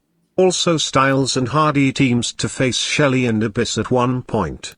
Hardy also debuted first time in TNA vs Styles. There's also tag match with Hardy and Styles. Jeff Hardy Styles with Randy Savage versus Double J. I got to look that up. I had no idea about that one. Yeah, I'll have to check that out. That's With hilarious. Randy Savage. That's a crazy matchup. Jeff Hardy, AJ Styles, and Randy Savage. I'm going to go to the top. Fade to Black, thanks for the $8, man. Ocho coming in from Fade to Black. Buenos noches. I'll have to check those out, though. Yeah, because like I said, I hadn't seen much TNA. And still, though, I think they could pull it off a good match for SummerSlam, Jeff and AJ. Make it a ladder match. Hang that title from a ladder. Let's go, WWE. That's for the IC belt, but it works. It works every time. I'm just. I feel like we haven't seen a one-on-one match in the main roster in a while, haven't we? Not a one-on-one ladder match. Yeah, I feel like it's been a while. Give me a one-on-one ladder match. Looking back, WWE was pretty awesome 2014 and 2015. I don't think we knew at the time how much worse the product would get. Those 2 years we got epic Bayley vs Sasha Cena with great US title run Daniel Bryan push debut of Sami Zayn. And Owens, yeah. Yeah, no doubt about it. We thought things were bad then. We thought things weren't the best. What we had, now we miss it when it's gone, but I mean, just the lack of star power now even is greatly noticeable. But even when I watch the reviews, like even though you say that, you know, he says that, even when I go back and I watch my reviews, there's so much more that we talk about that was good. Like we have, like we have way more like positives and like what ifs. And granted, it was still bad. But guys, if you go back and watch my reviews from 2015 and 2016 and 14, especially 14 and 15, you will see that we're like, man, Raw wasn't that good tonight. All right, well, I'm going to give it a 6. It got a lot better when SmackDown first went live in 2006, because they had that great run where SmackDown was like the show. But just like the fact that we were like, we didn't really like tonight, but you know, I give it a 5 or a 6. You know what I mean? We were giving 5s and 6s out regularly. We give out 2 and 3s and 4s now. So it is no doubt way worse right now. And even before COVID, way worse. Because in 2015, when we were being pretty negative, we were giving it 5s and 6s and 7s. Yeah, they were at a 4.5, 3.8.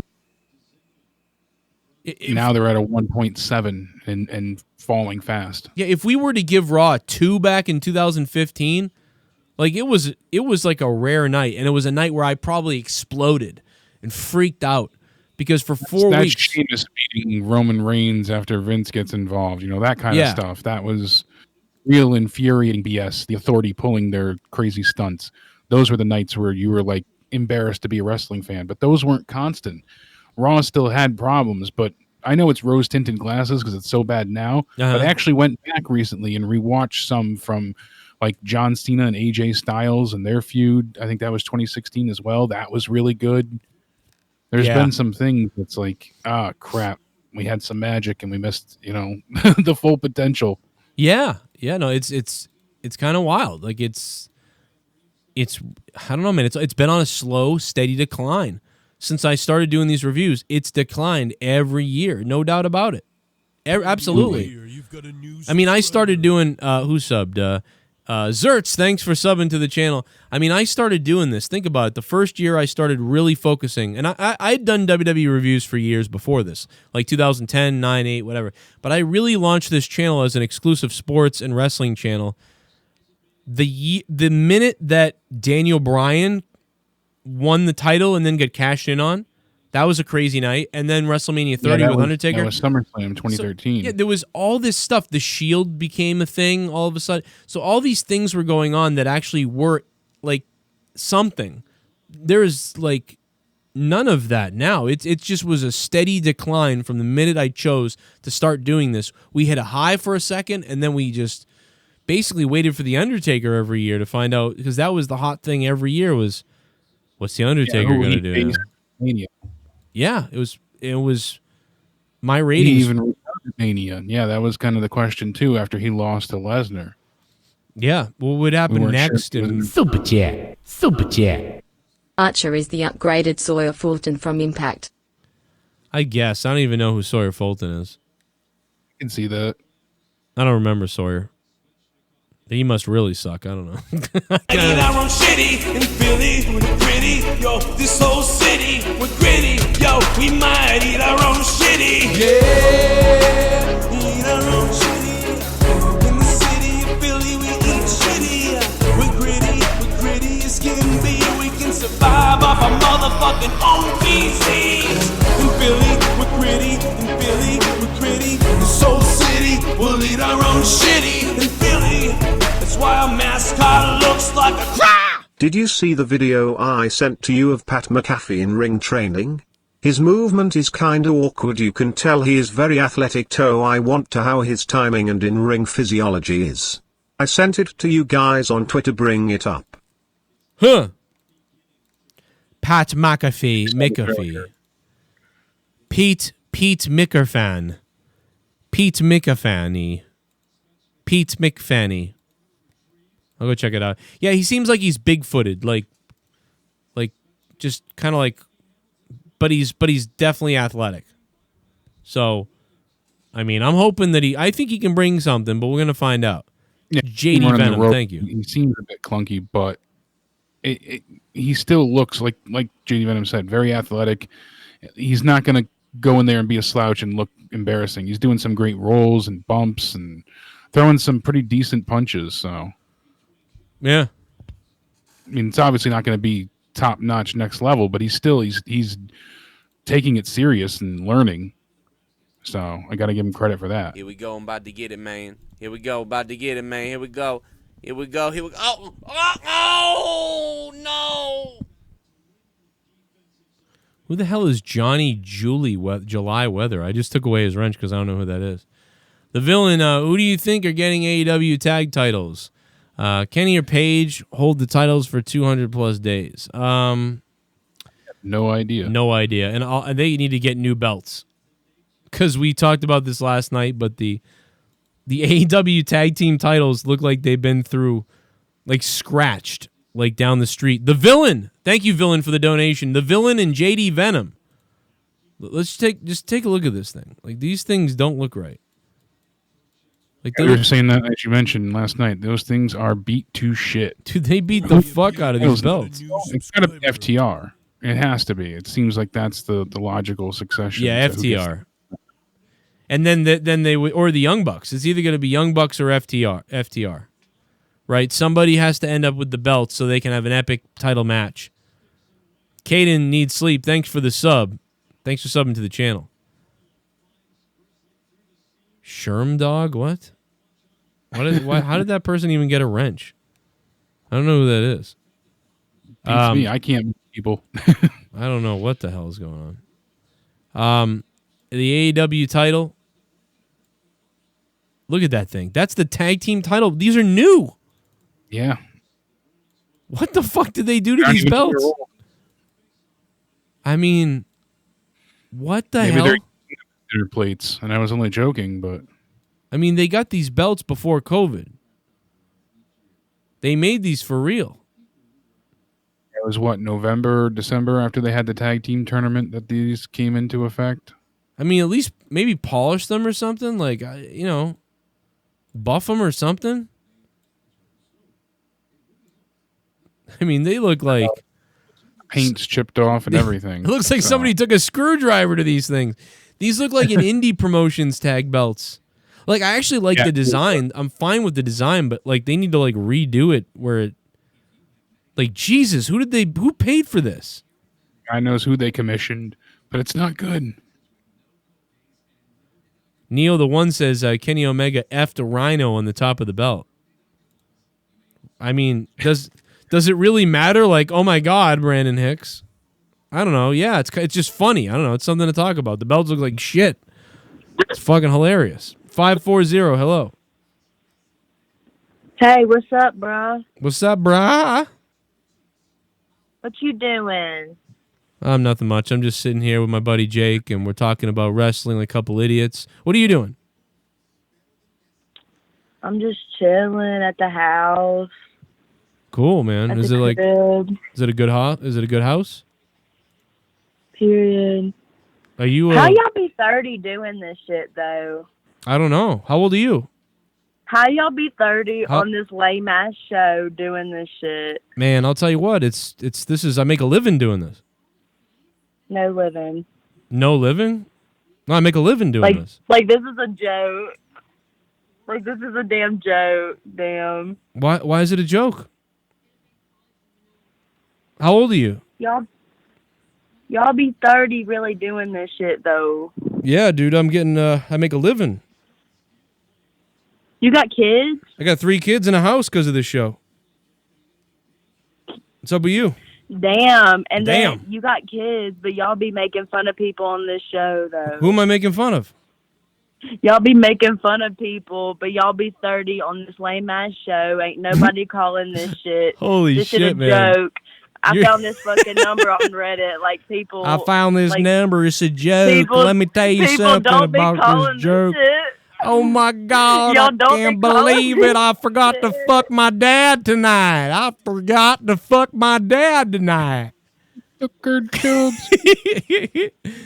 my God. It's Stream hilarious. WAP by Cardi B on Applebee. Yeah, bird ear. Yo, why did Isaac Rojas' mom call us? What the fuck was that? That was hilarious. I mean, that was pretty interesting. Heroin is a hell of a drug. You got that right. It was hilarious. Wait till she finds out all the guys dressed in Speedos that wrestle in the middle of the ring are over 30 and make millions of dollars. Wait till she finds that out. Oh my God, my dad had fucking ass fucked me and I just decided to call this number at a scene. I keep on finger banging my own dad. God damn was her accent like, I mean. That was infuriating. Like that's the accent. I mean, damn, truck stop tranny. I mean, dude, really. That lady had the accent of a girl who fucking waits for her dad to get out of the barn and beat her. With then swallow. Oh my God, was that funny? Yes, Daddy. That was awesome. Like you know what? It's been a while since we had a troll call. I mean, a while. So that was exciting to say the least. It's been a good amount of time. Good Lord. Imagine getting on YouTube just to talk shit to someone. Well, I don't think she got on YouTube. She just called the number. She called in. She called in and talked shit. Oh my God, dude. I wonder how many times they called. It was That's the question. someone just said it's Bullfrog's niece. No, I don't think so. She sounded a little too old to be the Bullfrog's niece. I don't think so, bro. You don't know how many lies he's told. She could be 30. I wonder who that was. Someone like got their sister like, hey, call and just shit on these guys. That was wicked funny. Dude, I miss doing prank calls, like calling somebody. But instead of like, I always think it's better to, instead of just being like, you know, you're a loser. Instead of that, like, because it just doesn't like go anywhere. You know what I mean? Like, it's like, it doesn't work. Like, you're making fun of me, but it's like, what are you going to, how's that going to affect us? Like, this is my job. Like, what are you making fun of? You know what I mean? The best one I did is where I used to call when I worked at Hollywood Video. I'd call from like different movie stores, like Blockbuster, things like that, right? From the Hollywood Video store, and I would have one of my employees be like, "Oh, they're looking for a certain movie on line 3. Will you take it?"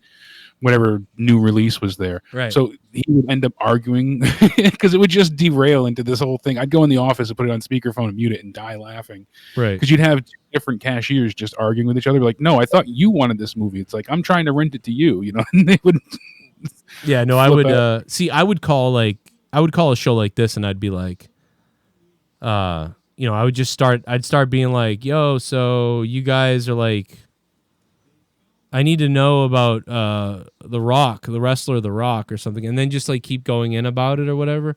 Or maybe like just like maybe she could have roasted me, like made fun of me, like my face and stuff. You know what I mean? Instead of like, you do this, like imagine going to a comedian, right? A guy who's a comic on stage and being like, this is what you do in your 30s. You go around and tell jokes. Like, you're just gonna be like, yeah. Like you go to someone's, like maybe if I worked at like like a grocery store, right? I'm working at a grocery store and like I'm trying to hook up with her and then she's like, you work at a grocery store, like you idiot. Like it's like, this is way cooler than a grocery store. Like, I'm sorry. Like, well, although right now the grocery store workers are the heroes, but I mean, like, what are you talking about? Like going to a radio station and being like, this is what you do, talk about sports on the radio. It's like, yeah, that's what I do. I make a living talking about sports on the radio. I understood the argument of people saying, "Oh, you're 30." What does that matter? Do you watch movies? Do you watch television? Do you watch? Yeah. Do you watch movies, television? That's why. Like, you got to come up with something funnier, like better. Like maybe I would call like a rival person, and then I would like tell them that the other person's better or something. Like that would be better because then you might make somebody mad or something. Like, but exactly. that just like didn't even work. The only thing that was funny was how she sounded like she's getting pounded by her cousins or something. Like, that was the only thing that was funny about it. Like, oh, let me tell you, like you just stereotyped the whole South, like, with that call. Come on. Her voice quivered every time Good her Lord. uncle played. That's all it was. Anyway, listen, we are, E-Murder was the $20 top donator so far. A few more minutes if anybody wants to drop them or jump on. $20 top donation, E-Murder. Let's try another one. 816, yo. Hello? Hey. This is Joe. It's going to be one of those nights on the calls. 816, yes. Oh, what's up, Joe? What's up? I got a question for you and Jake. All righty. Have you guys heard anything about Mandy versus Sonya, hair versus hair match? Mandy versus Sonya. Wait, did you say career match? Hair versus hair match. Oh, hang on one second, caller. My name. Hang on one second, caller. I forgot to let the donations on. 1 second. Pussy Lips McGee. Hick, you be 30 doing this show. Joe, how old are you, Hick? Lame as show, Joe. I make a living, Hick. You really be 30 doing this show, Joe. How are you? Hick, you make fun of people, Joe, who I made fun of. Hick, you really be 30 doing this show. Oh, Pussy Lips McGee, thanks, man. It. I love it. That basically is what went down, man. I mean, they couldn't answer a thing. It was hilarious. Pussy Lips McGee, thank you so much. I appreciate that. Pussy Lips McGee coming in with the 666. Yeah, well, I don't know who I made fun of. Like, I don't know. Maybe that's like one of the wrestlers' wives that I said it wasn't good tonight or something. I don't know. 816. I'm sorry. Go ahead, man. It was Sonya and. Yeah, Sonya and Deville versus Mandy, hair versus hair match. Hair versus hair match, and obviously Sonya would lose, right? So I hope she would. Well, because she wants to be a guy anyway, so she figures she would lose the hair.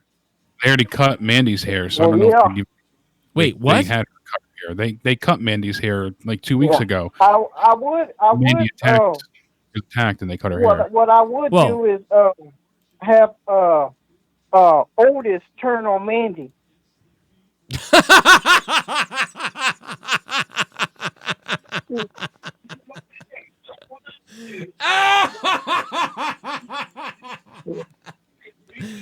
And go heel and be with Sonya? No. What do you think he's going to do with the briefcase? Well, wait a minute. You want him to turn on Mandy, so that makes him heel. Yeah, what he's going to do with the briefcase? He's going to cash it in with Mandy by his side and use her as a distraction option. Yeah, and then he's going to win the title and then have Mandy in his corner, and then they're going to run with a gimmick deal. I think. Anyways, but yeah. Maybe. I think he's gonna cash in for the tag title. Oh my god.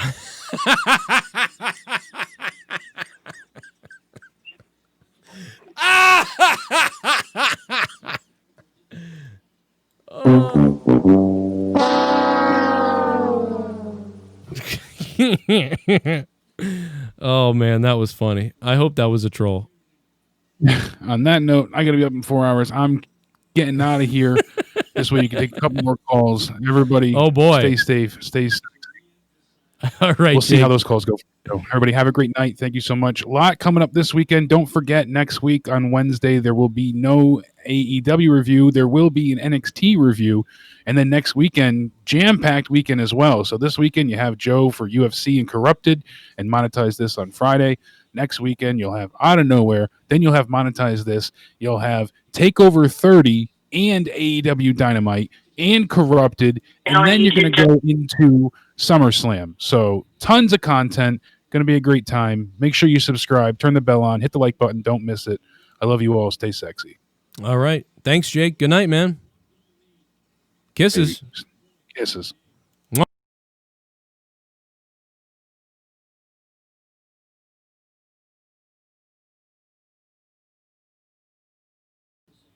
All righty. So that's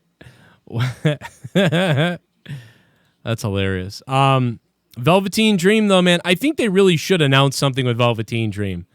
I think it would be good for them to announce some, just be like, we conducted an investigation, found no, whatever, something like that. And I think that it would help out a little bit. I think it would help all the people that just are having trouble, or they're not sure about seeing him again and dealing with him again and all those types of things. I think it would help people accept it and be able to be a fan of him again. I think there's a lot of gray area people feel. But again, WWE did this investigation, so they must have completed some kind of thorough investigation because they said they were investigating him and he was gone for 3 to 5 weeks now? 3 to 5 weeks, I think. I think.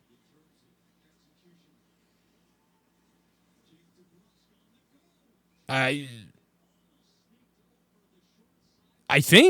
think I tried to look it up right now, and I don't know if I see.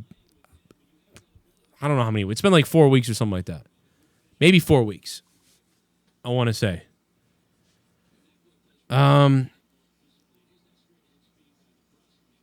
Yeah, but I really can't figure out how long he's been gone. But they did say they were investigating him. So I don't know. I still see people are still DMing me even. They're messaging me on Twitter, being like, Joe, I don't like this whole thing with Velveteen Dream. It's disgusting or whatever. And it's like, dude, I don't really know. We don't really know what he did. We have a speculations about what the guy did. We don't actually know what he did. We have some weird accusations, some weird photos of him that are getting around. He could have been set up by people. And so, I don't know, man. I'm uncomfortable by the whole thing because I don't know what's going on. So I feel like we do need some kind of explanation. Hector Gutierrez. Yeah, the Bruins lost, dude. That was ridiculous. It's really, really.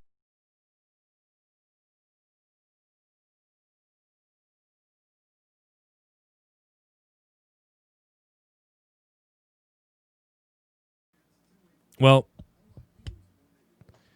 obviously they didn't find anything or he wouldn't be here, says Dynamic. Yeah, I think you might be right. Text a teen dream. Oh my God, dude. Text the team dream. Yeah, even though AEW went down, they didn't go down too much. You know what I mean? They could have gone down a whole lot more. It could have been a lot worse, to be honest. It could have been way worse for them. FPW Wrestling, what's been up, dude? How are you? I hope you've been good, brother. Pussy Lips McGee, thank you for that, man. E-Murder, looking like he's going to take home that JCS Digital Championship tonight. And one more thing about that is we got to shout out the Monetize This. King of the Wheel. This past week, he came in with a bomb. And he won it, baby. He is the king of the wheel for the week. So E-Murder with the $20. Thank you, E-Murder. But we got to shout out Jman from KC. On Monetize This last Friday, he became the king of the wheel for the week. So a big salute and shout out to Jman from KC. Also a big patron on patreon.com/Joe Cronin Show.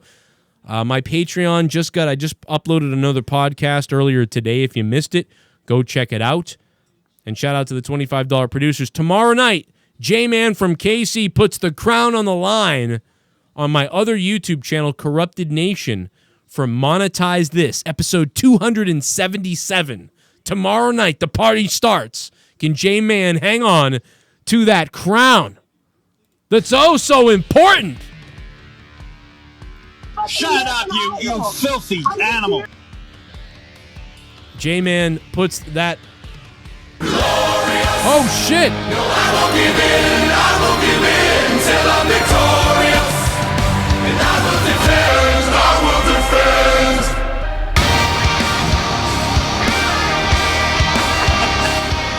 I'm fucking Bobby Roode! Triple H wants to fuck me! Glorious! Joe, here is a donation because you don't make money doing this. Because of that donator saying you don't make money. So as the only donator, I hope this gets you some milk and a bag of carrots. Also be sure not to spend it all at one place. Oh, man. Thank you, sir. Joe doesn't make a living. Thank you for the $24. You never know, though. Any minute I might not. I mean, to be honest, any minute it could all go away. You know, so without you guys with the donations, thank you for making it possible since I lost my part-time, man. No more part-time for me. I was excited about it, too. Stupid COVID. But I'll be live tomorrow at some point during the day, maybe. And we'll have some stuff up again on Patreon. And then we'll be live tomorrow night at 11 p.m. Eastern Time, U.S. for Monetize This. 7 years in running, episode 277. And I look forward to it. Shout out to Six. Thank you. Joe doesn't make a living for the $24. You are now the king of... You're the champion.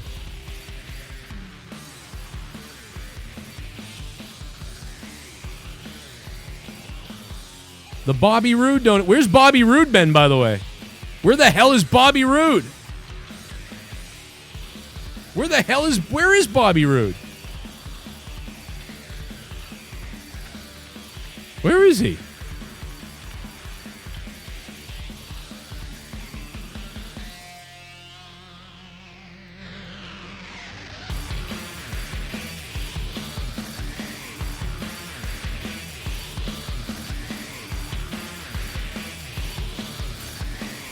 Kincaid, thanks, Kincaid. Thank you, guys. Shout out to Joe Doesn't Make a Living for that $24. What was the best Monetize This? I don't know. There's a lot of good ones. I don't know. There's like 10 or 20 really epic ones. Last week was fun, though. I had a good time last week. A couple weeks back, I wasn't so hot on it, but the other night, it's pretty good for me.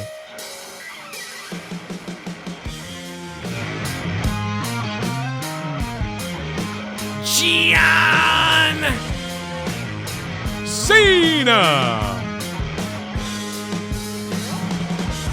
If you're new to the channel, I hope you subscribe because I want your privates. Be subscribed. And I will see you guys tomorrow. Come check out the Patreon. I put up a new episode of Note to Self this morning, and it's whacked out. Come salty takes.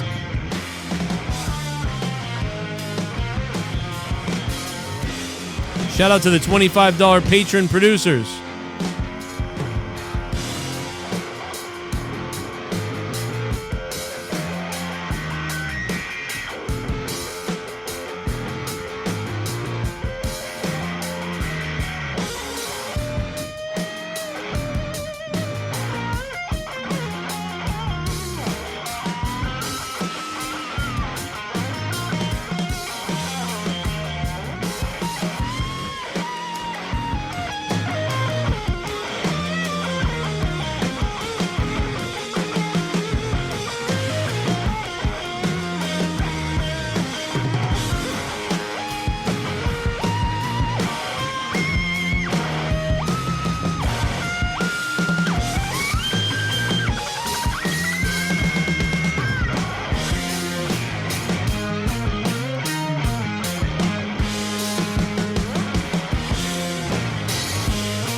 it's just shoved up in there.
Join the Patreon so you guys can get alerts when I'm live, and YouTube doesn't tell you because we always get blocked.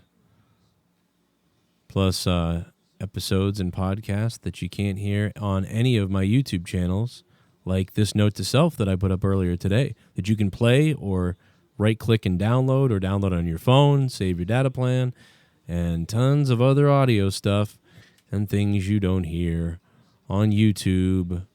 Monetize this audio and the Corrupted Podcast and a ton more, like After Dark and this weird video stream that I did on Patreon only. There's a bunch of stuff. Now I'm gonna go pee-pee into the bathroom.